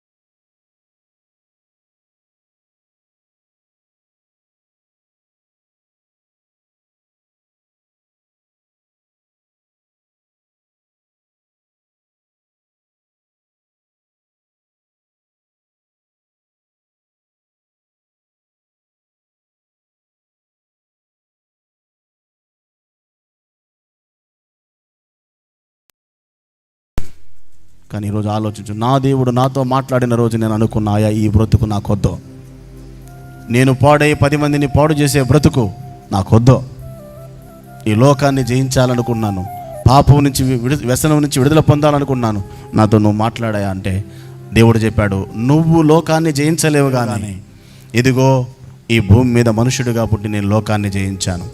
నువ్వు ఈ వ్యసనాలన్నిటి మీద జయం పొందాలి అంటే ఇదిగో జయించిన వాడినైనా నన్ను నీలోనికి రా నువ్వు అని పిలిచాడు ఆయన. ఆ స్వరం విని మారు మనసు పొంది బాప్తిసం పొంది ప్రభువుని ఆనాటి నుంచి ఈనాటి వరకు నా హృదయంలో చేర్చుకొని, లోకము పాపము నాకంటకుండా దేవుడు ఆ పరిశుద్ధాత్మ ద్వారా కాపాడుకుంటూ నీటి వరకు ఆయన కృపతో కాపాడబడుతూ వస్తూ ఉంటారు. ఈరోజు నీకు కూడా అదే పిలిపిస్తున్నాడు. యవన కాలంలో ఉండి రక్షించబడడానికి నీకు ఏదైనా అడ్డు తగులుతుందంటే ఇదిగో ఈ పిలుపు అందుకొని ఈరోజు రక్షించబడు. హల్లెలూయా. లోకపు మొత్తులో మునిగిపోతే లెగుస్తావో లేదో తెలియదు, ఎవరు చూశారు? ఆ మొత్తులోకి వెళ్ళాలా, ధన్యుడివి, ఇప్పుడే రక్షించబడు. ఆ వ్యసనంలో పడలా, ఇంకా రక్షించబడు. నేనంటాను, లోకంలో పడితే నేను రక్షించబడేవాడినో కాదో, ఆ లోకపు వ్యసనాల్లోనే కూరుకుపోయి నాశనం అయ్యేవాడినేమో. నా దేవుడు, నన్ను ప్రేమ కలిగిన దేవుడు 16 సంవత్సరాల వయసులోనే దర్శించి రక్షించుకున్నాడు. ఈరోజు నువ్వు యవన కాలంలోనే పట్టబడ్డావంటే అర్థమైందంటే దేవుడు నిన్ను ప్రేమిస్తున్నాడు. మొన్న ఒక చిన్నపిల్ల వచ్చింది, అదస్స అని, 5 సంవత్సరాలు అంటే ఆ బుడ్డదానికి, పాస్టర్ గారు నాకు బాప్తీసం ఇవ్వండి అని వచ్చింది. ఎందుకు బాయ్ నీకు బాప్తీసం అంటే మొత్తం చెబుతుందండి ఆ పిల్ల. ఇవ్వకపోతే ఏడుతుంది. ఓమాయి నీకు ఇవ్వకపోయినా పర్వాలేదు అంటే పాస్టర్ గారు నాకు ఎందుకు ఇవ్వరు అంటుంది. నేను ఇస్తాలే మరి ఆ దగ్గరికి తీసుకొని ఆ చిన్నదాన్ని ఎత్తుకొని ముందు పెట్టి చెప్పా, నీకు 10 సంవత్సరాల రాగానే నేను ఇస్తా, ఇప్పుడు అవసరం లేదు. హల్లెలూయా. 10 సంవత్సరాల రాగానే నేనే ఇస్తానమ్మా, 11 సంవత్సరాలను రానే ఇస్తా అన్న. వయసు బాప్తిసం పొందడానికి వయసు అనేది బైబిల్లో లేదు, కానీ నేను ఆ మాట అన్నా, నా బిడ్డ అనాల్సి వచ్చింది. ఎందుకంటే ఆ చిన్నదానికి ఏమర్థమైంది? మొన్న వాక్యం చెప్తా నేను చెప్పాను, ఏమని చెప్పానంటే, అయ్యా మీరు ఎవరి మీదైనా ద్వేషం అనేది మీకుంటే ఈరోజే హృదయపూర్వకంగా మీ సహోదరుల్ని హత్తుకొని, ఏదైనా అపరాధం చేసిన భావన ఉంటే హత్తుకొని క్షమించమని అడగండి. ఏమీ లేకపోతే దీవించండి మీ సహోదరుని హత్తుకొని. అంటే ఈ బుడ్డది మా ఫాస్టమ్ దగ్గరికి వెళ్ళింది. మా ఫాస్టమ్ దగ్గరికి వెళ్ళి బుడ్డది ఫాస్టమ్ కూర్చుంటే, ఫాస్టమ్మ వందనాలు, నేను ఎప్పుడైనా ఏదైనా నేను బాధ పెట్టుంటే క్షమించు అని కౌగిలించుకుంటుంది. మా ఆవిడకి ఇక నవ్వు ఆగల, ఆనందం ఆగల. ఎందుకంటే పెద్ద వాళ్ళకు వాక్యం అర్థమైందో లేదో తెలియదు, కానీ బుడ్డదానికి అర్థమైంది. పొద్దున్నే లేచి వచ్చుతారు వాళ్ళు, అందరు పరిచారకులు, అందరూ పెద్దోళ్ళు, మనగాళ్ళు కూడా 7ంటికి వస్తే, నేను ఎవరు తక్కువ చేయట్లేదు మళ్ళీ అనుకోబాండి పరిచారకులు, వీళ్ళు మాత్రం 6 కాకముందే వస్తారు. 2 పరిచారకులు ఉన్నారు, మా పెద్ద పరిచారకులు. 8ంటికి ఇంకొంచెం పెద్ద పరిచారకులు ఉన్నాడు. వాళ్ళ తప్పు కాదు, నేను అడిగా వాళ్ళని, అరే రాజుగా నువ్వేందిరా లేటుగా వస్తున్నావు అంటే, మా నాన్న లేకపోవటం లేదు అన్నాడు వాడు. అంటే వీళ్ళు ఎగుతున్నాడనే కాదు. స్తోత్రం. దేవుడు నాకు ఇచ్చిన పిల్లలు చిన్న పిల్లలండి, వాళ్ళని చూస్తే ఆశ్చర్యం వేస్తుంది. వాళ్ళు చక్కగా పరిచయకు వచ్చేస్తారు పొద్దున్నే వచ్చి. నిన్న ఆ స్టేజీ ముందు చిన్నపిల్లలు కుర్చీలు వేస్తున్నారు, చూసి నాకు ఆనందం వేసింది. ఎందుకు చెప్తున్నానంటే, ఈరోజు చిన్ననాడే నువ్వు దేవుడి దగ్గర ఉన్నావంటే, ఏసేపు చిన్ననాడే దేవుడి దగ్గరకు వచ్చాడు, సమూయేలు చిన్ననాడే దేవుడి దగ్గరకు వచ్చాడు. నువ్వు అనుకుంటావు లోకంలో వ్యసనాల్లో కూరుకుపోయినోడిని చూసి, అయ్యో ఆ మొత్తు నాకు ఆ ఆనందం నాకు దక్కలేదు అనుకుంటావు. నేను చెప్తున్నా, వాడు ఆనందం కాదు అది, వాడి బ్రతుకు నాశనం అవుతుంది, అనేకల బ్రతుకులు నాశనం చేస్తున్నాడు. ఇప్పుడు నేను ధైర్యంగా చెప్పగలను, 16 సంవత్సరాల వయసులో ప్రభువు నన్ను పట్టుకున్నందున నేను పాపంలో పడలా, నాతో ఉన్న వాళ్ళని కూడా పాపంలో పడనీయకుండా ఒడ్డుకేసే కృపనిచ్చాడు దేవుడు. ఆయన కృప చూపి నడిపిస్తూ ఉన్నాడు. యవన కాలంలో నేను పట్టబడటం నీ ధన్యత, ఎందుకంటే నిన్ను బలమైన పాత్రగా చేయబోతున్నాడు దేవుడు. సండే స్కూల్లో పట్టబడిన వాళ్ళు డిఎల్ మూడే 1 కోటి మందిని రక్షించాడు. బిల్లీ గ్రహం 1 కోట్ల మందికి సువార్త ప్రకటించి రక్షించాడు. సండే స్కూల్ నుంచి పట్టబడిన వాళ్ళు, చిన్ననాటి నుంచి దేవుని ఆత్మచేత నింపబడి ఎదిగిన వాళ్ళు బలమైన సేవ చేశారా? నువ్వెందుకు చేయకూడదు? చిన్ననాటి నుంచి దేవుడు, నేనైతే శారేమన్నకు మంచి అలవాటు ఉంది, అన్న దగ్గర నేర్చుకునే పిల్లల్ని కూడా వదిలిపెట్టాడు అన్న. ఇంకా మాటలు చెప్పాలంటే మమ్మల్ని అయినా పక్కన పెడతాడే, ఒక్కోసారి పిల్లలు మాత్రం దగ్గర తీసుకొని ఎత్తుకొని ముద్దాడే. ఎంత అలసిపోయినా కూడా పిల్లలు పోతా శాలేమన్నా వందనాలంటే చాలు ఆగి కూర్చొని మాట్లాడతాడు, కాసేపు ముచ్చటేస్తాడు. నేను అనుకుంటా, ఏందన్న ఇంత అలసిపోయి మళ్ళీ మాట్లాడాలా అంటే, తర్వాత నాకు అర్థమైంది చెప్పనా, పెద్దోళ్ళకి చెప్పినా వింటారు వినరు, కానీ పిల్లోళ్ళకి చెప్తే శుభ్రంగా వింటారు, అనుసరిస్తారు. ఈరోజు మా దగ్గర ఉన్న పరిచారకులు ఎవరో తెలుసా? సమూయేలు ఎవరో చిన్న ఆయనే, అజయ్ ఎవరో చిన్న ఆయనే. ఈరోజు సౌండ్ సిస్టమ్ పరిచారకులు కావచ్చు, వెనక బ్యాక్గ్రౌండ్ వేసే పరిచారకులు కావచ్చు, ఈరోజు ఉన్న పరిచారకులు మీరు చూడండి, నిన్న మా దగ్గర కూడా ఒక చిన్నోడు కెమెరా పట్టుకొని తిరుగుతున్నాడు, మా సాగర్ కొడుకు. కెమెరా పట్టుకొని ఫోటోలు తీస్తుంటే నాకు అనిపించింది, సన్నిధి గుర్తొచ్చింది నాకు, మెయిన్ సన్నిధి గుర్తొచ్చింది. అక్కడ చిన్న పిల్లలుగా ఉండి నాగేశ్వరరావు కొడుకు వాళ్ళు పిల్లలు తిరిగి, దైవజన నాగేశ్వరరావు పిల్లలు వాళ్ళు తిరిగి ఫోటోలు చేస్తామంటే వాళ్ళు గుర్తొచ్చారు నాకు. దేవా, ఇక్కడ కూడా అలాంటి ఆత్మ కలిగిన బిడ్డలు లేవనెత్తుని వందనాలు ఆయన, కొంచెం ఆ ఛాయ చూపించిన స్తోత్రాలు ప్రభా అని చెప్పుకున్నా. నీ పిల్లలకి చిన్ననాటి నుంచే దేవుడి సన్నిధికి వెళదామంటే నువ్వు తీసుకొని రా, వెంట పెట్టుకొని రా, రే గోల్ చేస్తా ఇంటికాడ ఉండా అని తిక్కల ఆలోచన చేయబాకు. నువ్వు సన్నిధిలో ఉంటే నీ పిల్లలు కూడా సన్నిధిలోనే ఉండాలి. నువ్వు ఎక్కడుంటావు అక్కడ నీ పిల్లలు కూడా తీసుకురా సన్నిధికి. నీకంటే భక్తి పరులు అవుతారు, నీకంటే దీవెనకరం అవుతారు. మా సన్నిధికి ఒక 3 ఆడపిల్లలు వస్తారు. ముందు 3 ఆడపిల్లలు వచ్చారు. 3 ఆడపిల్లలు వస్తే ఏంటమ్మంటే, అన్న పేటకి వెళ్తుంటామన్నా, అప్పుడప్పుడు ఇక్కడికి వస్తుంటామన్నా అన్నారు. ఒకసారి నా ముందు వాళ్ళ నాన్న ఫోన్ చేశాడు, ఎక్కడున్నారు మాయ్ అని కొంచెం 2 వదిలాడు తిట్లు. విన్నా, ప్రార్థన చేశా, దేవా ఈ తిట్టినాయన ఇక్కడ పరిచయం చేయాలి ప్రభువా, స్తోత్రం కలుగునుగా. ఈ తిట్టినాయన ఇక్కడ పరిచయం. తర్వాత తల్లిని తీసుకొని వచ్చారు ఆ 3 పిల్లలు. వాళ్ళు వచ్చి పరిచయం, వాళ్ళు వచ్చినప్పుడల్లా ఆయన ఫోన్ చేస్తాడు, ఏంది మా మీ భక్తి మరి పిచ్చి భక్తి అయిపోయింది, ఎప్పుడు పడితే ఎప్పుడు పోతున్నారు. తర్వాత విచిత్రం ఏంటంటే ఆయన కూడా వచ్చాడులే, ఈరోజు ఆయన కూడా పరిచయం చేస్తున్నాడు. ఆయన కూడా ఇప్పుడు మనతో పాటే ఉన్నాడు కూర్చొని. దేవునికి స్తోత్రం కలుగును గాక. హల్లెలూయా. దేవునికి స్తోత్రం చెప్తాం గట్టిగా. పిల్లలండి, ఆ తండ్రి నాకు ఇచ్చిన సాక్ష్యం చెప్పొచ్చా బ్రదరు? చిన్న బ్రదర్ అని ఇక్కడ ఉన్నాడు. ఒకప్పుడు భయంకరమైన త్రాగుబోతు. ఎంత భయంకరమైన త్రాగుబోతు అంటే, చాలాసార్లు అత్తింటి వారు వచ్చి మా అమ్మాయిని మేము తీసుకెళ్ళిపోతామన్నారు. దేవుడి కృప, భార్య 3 పిల్లల ప్రార్థన దేవుడు విని భయంకరమైన ఆ త్రాగుడు వ్యసనంలో ఉన్న వ్యక్తిని మార్పు చెందించి రక్షించి ఈరోజు దేవుని పరిచర్యలో వాడబడే పాత్రగా చేశాడు దేవుడు. హల్లెలూయా. ఆ 3 పిల్లలు ఆడపిల్లలు. చాలామంది ఆడపిల్లలు కానీ బాధపడుతుంటారు. నేను చెబుతా, ఆడపిల్లల కంటే బాధపడాల్సిన అవసరమే లేదు. వాళ్ళు నీ క్షేమాన్ని కోరినందుకు ఇంకెవరు కోరరు.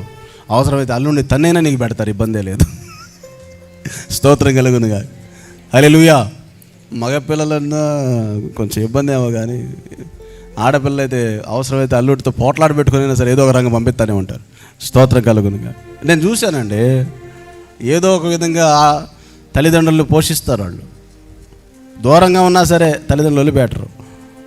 చాలామంది ఆడపిల్ల కనుక బాధపడతారు. నేనంటాను, ఆడపిల్ల కంటే ఆనందించంట. మా చర్చిలో తిమోతున్నాడు, 4 ఆడపిల్లలు. అన్న నాకు 4 అంటే నేను చెబుతాను, 4 అంటే హ్యాపీగా ఉండే. ఇంకా వాళ్ళు పెద్దవారంటే నీకు అసలు దిగులే లేదు. ఇప్పుడు బాధపడుతున్నావు కానీ వాళ్ళు పెద్దవని కూర్చోబెట్టి పెడతారు నీకు. స్తోత్రం కలుగునుగా. హల్లెలూయా. గట్టిగా స్తోత్రం చెప్దాం. విన్న మాటలు కొంచెం మీరు హృదయాల్లోకి తీసుకొని, ఈరోజు యవన కాలంలో ఉండి నువ్వు ఇంకా ఆలోచిస్తూ ఉన్నావేమో, ప్రభువుని అంగీకరించకుండా ఉంటే ఈరోజు అంగీకరించు, మారు మనసు పొందు, బాప్తిస్మం పొందు, ప్రభువు కొరకు బ్రతకడానికి తీర్మానం చేసుకో, లోకాన్ని విసర్జించు. యవనస్తుడిగా నువ్వు ప్రభు దగ్గరికి వస్తుంటే నీ తోటి స్నేహితులు ఎగతాళి చేస్తున్నారేమో, ఏందిరా బైబిల్ పట్టుకున్నావా, వెళ్తున్నావా, ఎన్నాళ్ళలో చూస్తాలే ఎగిలిచ్చొచ్చు. లెక్క కూడా చేయబాకు. నన్ను కూడా అన్నారు, లెక్క కూడా చేయలే. ఆ లోకానికి వెన్ను చూపాను, నా దేవునికి నా ముఖాన్ని చూపించి ఆయన దగ్గర కూర్చున్నాను. వాళ్ళ బ్రతుకులు అట్టాగే ఉన్నాయి, నా బ్రతుకును దేవుడు అనేకులకు దీవెనకరంగా మార్చాడని ధైర్యంగా చెప్పగలను. హల్లెలూయా. దేవునికి నీ జీవితాన్ని అప్పగించుకో, ఆయనకి నీ హృదయాన్ని అప్పగించుకో. దేవుడు నీ జీవితంలో నీ బ్రతుకును నువ్వు పాడు చేసుకొని అంధకారం చేసుకున్నా, ఇదిగో నువ్వు ఆయన దగ్గరికి వస్తే సర్వశక్తి కలిగిన దేవుడు నీకున్న వ్యసనాలన్నిటి నుంచి కూడా నువ్వు విడిపించి, నీ జీవితంలో ఎన్ని విషయాల్లో నువ్వు ఫెయిల్ అయిపోయావో ఆయన కృప పొంది మరలా నువ్వు ప్రారంభించు. ఆయన పడతావు ఖచ్చితంగా, అనేకులకు దీవెనకరంగా మార్చబడతావు ఖచ్చితంగా. నా దేవుడు సర్వశక్తి గల దేవుడు. నా దేవుడు అసాధ్యమైన వాటిని సుసాధ్యము చేయగలిగిన దేవుడు. ఆయనకి నీ జీవితాన్ని అప్పగించగలిగితే ఎండిన చెట్టుని కూడా తిరిగి బ్రతికించగలిగిన దేవుడు. చచ్చిన వారిని బ్రతికించిన దేవుడు. పాడైపోయిన బ్రతుకులన్నిటినో కట్టిన దేవుడు. ఈరోజు నీ జీవితాన్ని కూడా ఆశ్చర్యకరంగా ఈ చివరి కూటంలో దీవెనకరంగా నీ బ్రతుకుని మార్చబోతున్నాడు. మోకాళ్ళు నువ్వు ప్రార్థన చేయాలి. అందరం మోకాళ్ళుని దేవుని పాదాలు పట్టుకొని అడుగుదాం. ఈరోజు ఎవరెవరు తీర్మానం చేస్తుంది, దేవుడు నిన్ను దర్శించి ఈరోజు నీతో మాట్లాడి ఉండగా యవనస్తురాలా, ఓ యవనస్తుడా, నీ జీవితాన్ని ప్రభువుకు అప్పగించడానికి సిద్ధంగా ఉన్నావా? నువ్వు నమ్మితే ఈరోజు మార్పు చెంది రక్షించబడడానికి సిద్ధపడితే రక్షణ ఇవ్వడానికి నేను సిద్ధంగా ఉన్నాను. అన్నా, నేను మార్పు చెందుతాను, నేను రక్షించబడతానన్న వాళ్ళు ఉంటే పైకి లేచి నిలబడండి. అన్నా, నా బ్రతుకు మార్చుకుంటాను, నేను ఈరోజు రక్షించబడతానన్నా, ఇదిగో ఈరోజే నా తీర్మానాన్ని ప్రకటిస్తున్నాను, నేను నా ప్రభువు కొరకు బ్రతకడానికి సిద్ధంగా ఉన్నానని ఒకవేళ తీర్మానం చేసిన వాళ్ళు ఎవరైనా ఉండి ఉంటే, ఇంకా రక్షణ పొందకుండా ఇక్కడ ఉండి ఉంటే, ఈరోజే ప్రభువు నీతో మాట్లాడుతూ ఉన్నాడు. నీ పాపాన్ని కడుక్కోవడానికి నువ్వు సిద్ధంగా ఉన్నావా? లోకానికి వేరే ప్రభువుని నీ జీవితంలోనికి తీసుకునే ప్రభువుకి అవకాశం ఇవ్వడానికి సిద్ధంగా ఉన్నావా? ఇక్కడున్న వాళ్ళలో ఇంకా ఎవరైనా రక్షణ పొందని వారు ఉంటే, ఇదిగో రక్షణ ఇవ్వడానికి నేను సిద్ధంగా ఉన్నాను. నీ బ్రతుకుని దేవునికి అప్పగించడానికి నువ్వు సిద్ధంగా ఉన్నావా? ఇంకా టైం పెట్టుకొని కాలయాపన చేస్తా ఉన్నావా? నీ బ్రతుకుని ప్రభువుకి అప్పగిస్తావా? ఈరోజు నీ జీవితాన్ని ప్రభువుకి అప్పగిస్తావా? ప్రార్థన చేద్దాం. ఈరోజు ఇక్కడ కూర్చున్న ఓ సోదరుడు, ఆ సోదరి, డాక్టర్ల రిపోర్ట్లు ముందు పెట్టుకుని ఏడుస్తున్నావేమో. ఈ లైవ్లో చూస్తున్న వాళ్ళు కావచ్చు, ఇక్కడ ఉన్న వాళ్ళు కావచ్చు, రిపోర్ట్లు ముందు పెట్టుకొని అయ్యో అయిపోయింది అయిపోయింది అయిపోయింది అని కృంగిపోతున్నావేమో.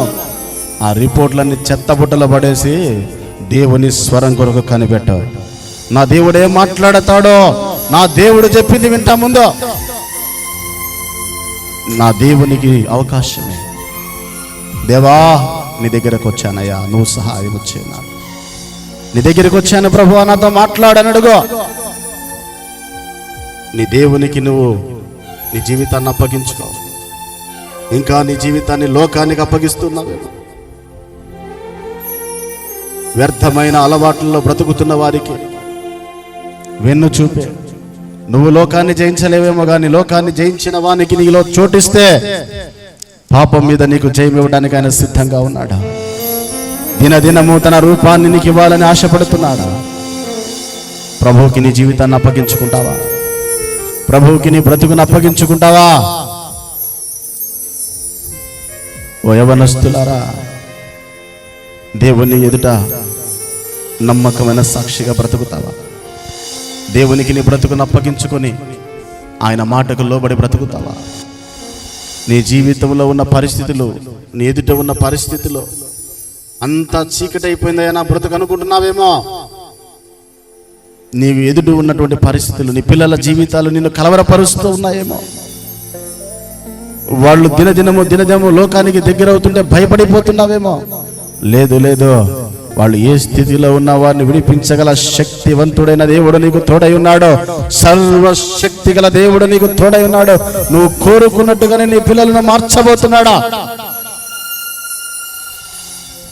ఏ ఉద్యోగము లేక ఇక నా జీవితంలో ఉద్యోగమే రాదనుకున్నా నమ్ము. ఈరోజు నా ప్రయత్నాలు విఫలమవచ్చేమో కానీ నా దేవుడు నాకు మంచి జాబ్ ఇవ్వబోతున్నాడని నమ్ము. ఈరోజు ఏ పరిస్థితులు ఇక్కడ అడుగు పెట్టావో నాకు తెలియదు, కానీ నీ పరిస్థితులన్నింటినీ మార్చగలిగిన దేవుడు ఈరోజు నీతో మాట్లాడుతూ ఉన్నాడు. ఆయనకి నీ జీవితాన్ని అప్పగించు, నీ జీవితాన్ని అప్పగించు. ఇదిగో ఆయన సర్వశక్తి గల దేవుడని నీకు చెప్తున్నాడు. అంటే అర్థం ఏంటంటే, నువ్వు ఈ రోజున్న స్థితిని చూసుకొని నా బ్రతుకు బాగుపడిద్దా అనే ప్రశ్న వేసుకుంటుంటే ఆయన చెప్తున్న మాట ఏంటంటే, ఇదిగో బాగుపడిద్ది.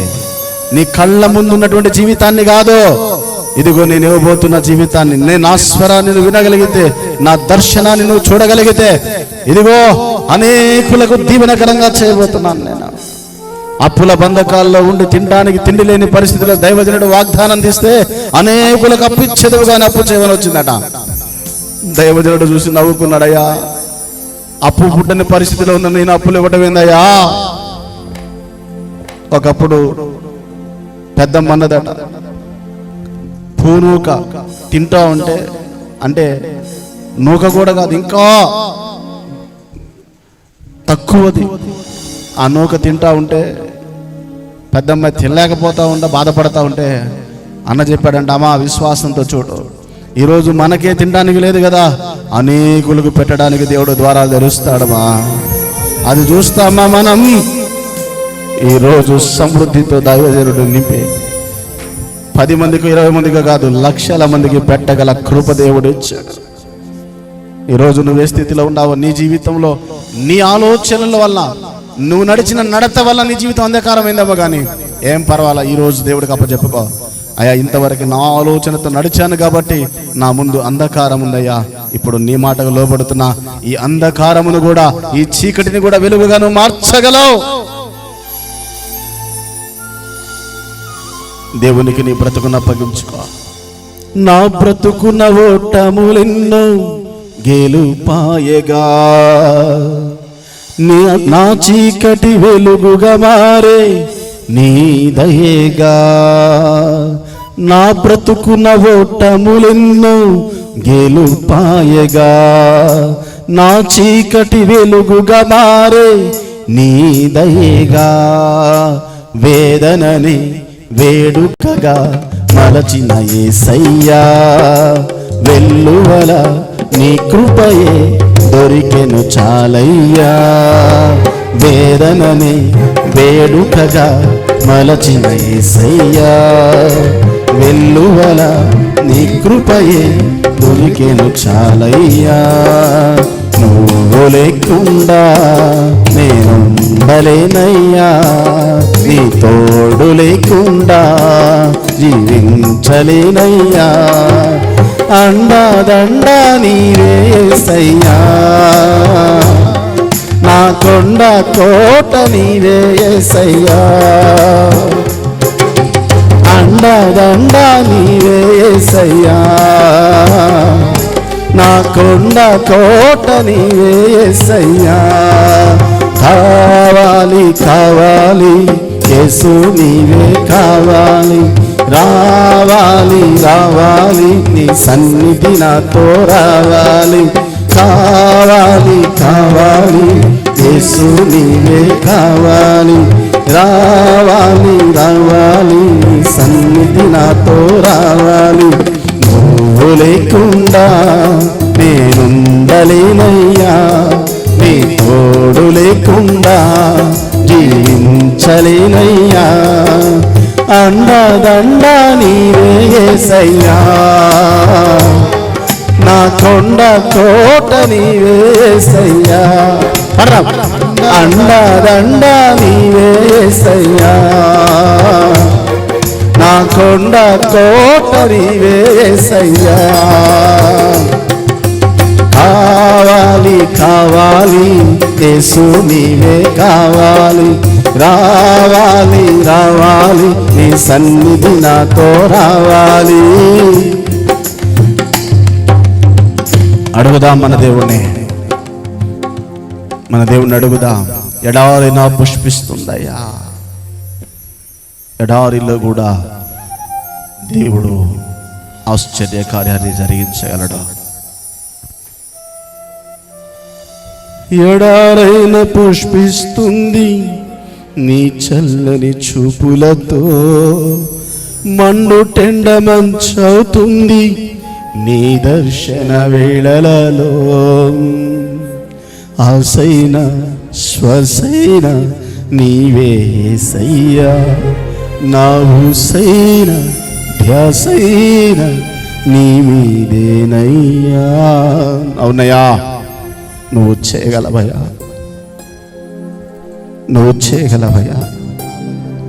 అడుగంటిన నా ఆశలను మరలా తిరిగి నాయన చిగురింపచే. ఏసేపు బ్రతుకు నాయన కలలేమో కానీ బ్రతుకు అంధకారమైపోయిన పరిస్థితి, బానిసలుగా కొనిపోబడిన పరిస్థితి, ఆశయే లేని పరిస్థితి నాయన. నువ్వొక్కడివి తోడై ఉన్నావు కాబట్టి ఎవ్వరు లేరయ్యా, బంధు బలగము లేదు, తల్లిదండ్రులు లేరు, ఏ ఒక్క ఆధారము లేదు. కానీ అందరికంటే మించిన బలవంతుడమైన నీవు తోడున్నావు కాబట్టి ఐగుప్తుని ఏలుటకు రాజుగా చేశావు నాయనా. నీకు సాధ్యమయ్యా, సర్వము సాధ్యమే నాయనా, సర్వం సాధ్యమే. ఒక మాట పలికిన చాలు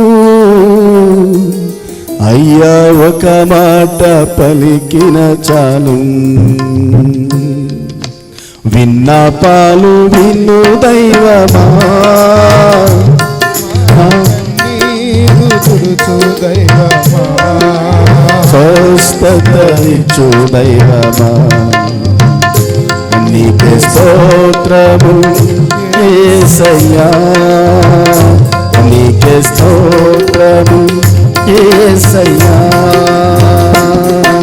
విన్నపాలు విను దైవమా, కన్నీరు తుడుచు దైవమా, స్వస్థతనిచ్చు దైవమా, నీకే స్తోత్రము యేసయ్యా, నీకే స్తోత్రము యేసయ్యా. హల్లెలూయా. నిన్ను చూస్తున్నవాడు నా దేవుడు. నువ్వు అనుకుంటున్నావేమో నాలో లోపం ఉంది, నేనేదో పొరపాటు పడ్డాను, నేను ఎలా వెళ్ళేది నా దేవుని దగ్గరికి, ఎవరికైనా ఏం చెప్పుకునేది, నేను పొరపాటు పడ్డాను, నా బ్రతుకు అంధకారం అయిపోయింది అనుకుంటున్నావా? నీ హృదయాన్ని ఎరిగిన దేవుడు నీ ఓటమిని గెలుపుగా చేయలేడా? చేయలేడా? విన్నావుగా? ఈరోజు అడుగు దేవుణ్ణి, ఈరోజు అడుగు నా దేవుణ్ణి. నా ఓటమిని గెలుపుగా మార్చబోతున్న దేవా నీకు స్తోత్రాలయ్యా. ఈ ఓటమిలోనే జయాన్ని ఇవ్వబోతున్న దేవా నీకు స్తోత్రాలు. నువ్వు సర్వశక్తిమంతుడవయ్యా, నువ్వు సర్వశక్తిమంతుడవయ్యా, నువ్వు సర్వశక్తి గల దేవుడవయ్యా. నీకు స్తోత్రాలయ్యా, నీకు స్తోత్రాలయ్యా, నీకు స్తోత్రాలయ్యా. గొప్ప జయం ఇవ్వబోతున్నలకు స్తోత్రాలు, విజయం ఇవ్వబోతున్నలకు స్తోత్రాలయ్యా. నీకే స్తుతి చెల్లిస్తా ఉన్నారు. ఇక్కడున్న ప్రతి బిడ్డను కూడా పేరు పేరున దీవించి బలపరిచి ఆశీర్వదించిన ఆయన. ఈ మాటల ద్వారా ప్రతి ఒక్కరు కూడా నూతనమైన శక్తి, నూతనమైన అభిషేకము ప్రతి బిడ్డ మీద దిగి వచ్చును గాక. పరిశుద్ధాత్మ దేవా, నువ్వు ప్రతి ఒక్క బిడ్డని తాకయా. నీ అభిషేకము ప్రతి ఒక్క బిడ్డ మీద దిగి వచ్చును గాక. నీ కృపలో ఆదరణ పొందుదురు గాక నాయన. నీ వాత్సల్యత అనుభవించుదురు గాక నాయన. నీ వాత్సల్యత ప్రతి బిడ్డ అనుభవించుదురు గాక. నీ వాత్సల్యతను ప్రతి ఒక్క బిడ్డ రుచి చూచును గాక. నీ ఒడిలో సేద తీరును గాక ప్రభువా. అయ్యా, నీ భుజాల మీద సేద తీరుదురు గాక ప్రభువా. ఇదిగో నీ యొద్దకు వచ్చిన బిడ్డలందరికీ కూడా ప్రభువా నీ హస్తపు నీడల భద్రత, నీ సమాధానము నిబిడ కలుగును గాక నాయన. నీ జీవము కలుగును గాక నాయన. నీ ఆదరణ కలుగును గాక నాయన.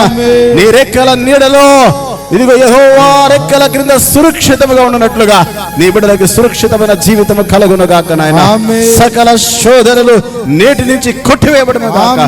సాతాను కుట్రలు కుతంత్రాలు నాశనమగును గాక. ప్రతి విధమైన దుష్టుడి యొక్క దాడి నాశనమగును గాక. ప్రతి విధమైన చేతబడి శక్తులు నాశనమగును గాక. ప్రతి విధమైన మంత్ర విద్య నాశనమగును గాక. ఈ బిడ్డల మీద ప్రయోగించబడిన ప్రతి విధమైన విరోధమైనవన్నీ కూడా యేసు నామములో బంధించబడును గాక. శత్రు యొక్క దాడి యావత్తు నాశనమగును గాక. నీ సన్నిధి నీ బిడ్డలను ఆవరించును గాక. నీ సన్నిధి కాంతి చేత నింపబడును గాక. నీ సన్నిధి ఆనందములో నీ బిడ్డలు బలపరచబడును గాక. గొప్ప సమాధానముని బిడ్డలు ఆవరించును గాక. సకల చీకటులు తొలగిపోవును. ప్రతి హృదయంలో ఉన్న కలవరాలు పారద్రోలబడును గాక. నీ జీవము ప్రతి బిడ్డని నింపును గాక. దీవించి కృప చూపు. యేసయ్య ఉన్నత పరిశుద్ధ నామములో ప్రార్థించి వేడుచున్నాము తండ్రి, ఆమేన్. మన ప్రార్థనలు విన్న దేవుడికి స్తోత్రాలు చెప్దాం. సర్వశక్తుడైన దేవుడు నా జీవితంలో కదులుతున్నాడు. నమ్మిన వాళ్ళందరూ కూడా చప్పట్లు కొడుతూ ప్రభువుని స్తుతిద్దాం. నా దేవుడు నా జీవితంలో కదులుతున్నాడని నమ్మిన వారందరము కూడాను నిజముగా నమ్మితే చప్పట్లు కొట్ట దేవుని స్తుతించు. నీ బలమంతటితో స్తుతించు. నా దేవుడు గొప్ప కార్యం మొదలుపెట్టాడు. నా దేవుడు కదులుతున్నాడు నా జీవితంలో. నా బ్రతుకును ఆశీర్వాదకరంగా చేస్తున్నాడు నా దేవుడు. నా దేవుడిని బట్టి నాకు ధైర్యము, నా దేవుడిని బట్టి నాకు బలము, నా దేవునికే ఘనత. నా దేవా నాతో ఉన్నదులకు స్తుతి నాయన, స్తుతి నాయన, స్తుతి నాయన, స్తుతి నాయన. దేవా నీకు స్తోత్రం. ఎలుగెత్తి స్తుతిద్దాం నా దేవుణ్ణి. ఎలుగెత్తి స్తుతించు. బలమైన అభిషేకముని మీద ఎదుగుతున్నాడు. ఎలుగెత్తి స్తుతించు దేవుణ్ణి, స్తుతించు దేవుణ్ణి. హల్లెలూయా, హల్లెలూయా, హల్లెలూయా, హల్లెలూయా. స్తోత్రం, స్తోత్రం, స్తోత్రం, స్తోత్రం. అందరికీ హృదయపూర్వక వందనాలు. అయ్యో మంచిది. ఎంతమంది సంతోషంగా ఉన్నారు? ఎంతమంది సంతోషం? చేతుల పైకి ఒకసారి చేతుల పైకి ఎత్తి చూపిస్తారు. చాలా సంతోషం. ఈరోజు మీతో ఏమో కానీ దేవుడు నాతో మాట్లాడాడు. కొన్ని ప్రతికూలమైన పరిస్థితులు నా ఎదుట ఉన్నప్పుడు ఈరోజు నాతో మాట్లాడిందే మీతో కూడా నేను మాట్లాడాను. నన్ను ధైర్యపరిచిన మాటే మిమ్మల్ని ధైర్యపరుస్తుందని నమ్మాను. ప్రతికూలమైన పరిస్థితులు నా ముందు ఉన్నాయి. వాటన్నిటిని చూసి కృంగిపోతుంటే నా దేవుడు నాకు ఇచ్చిన మాట నీకు ఇచ్చాను. ఈరోజు నేను సర్వశక్తి గల దేవుడున్న కదా, చేయలేనా? చేయగలను. Wait and see. చూస్తా ఉన్నా. హల్లెలూయా. మంచిది.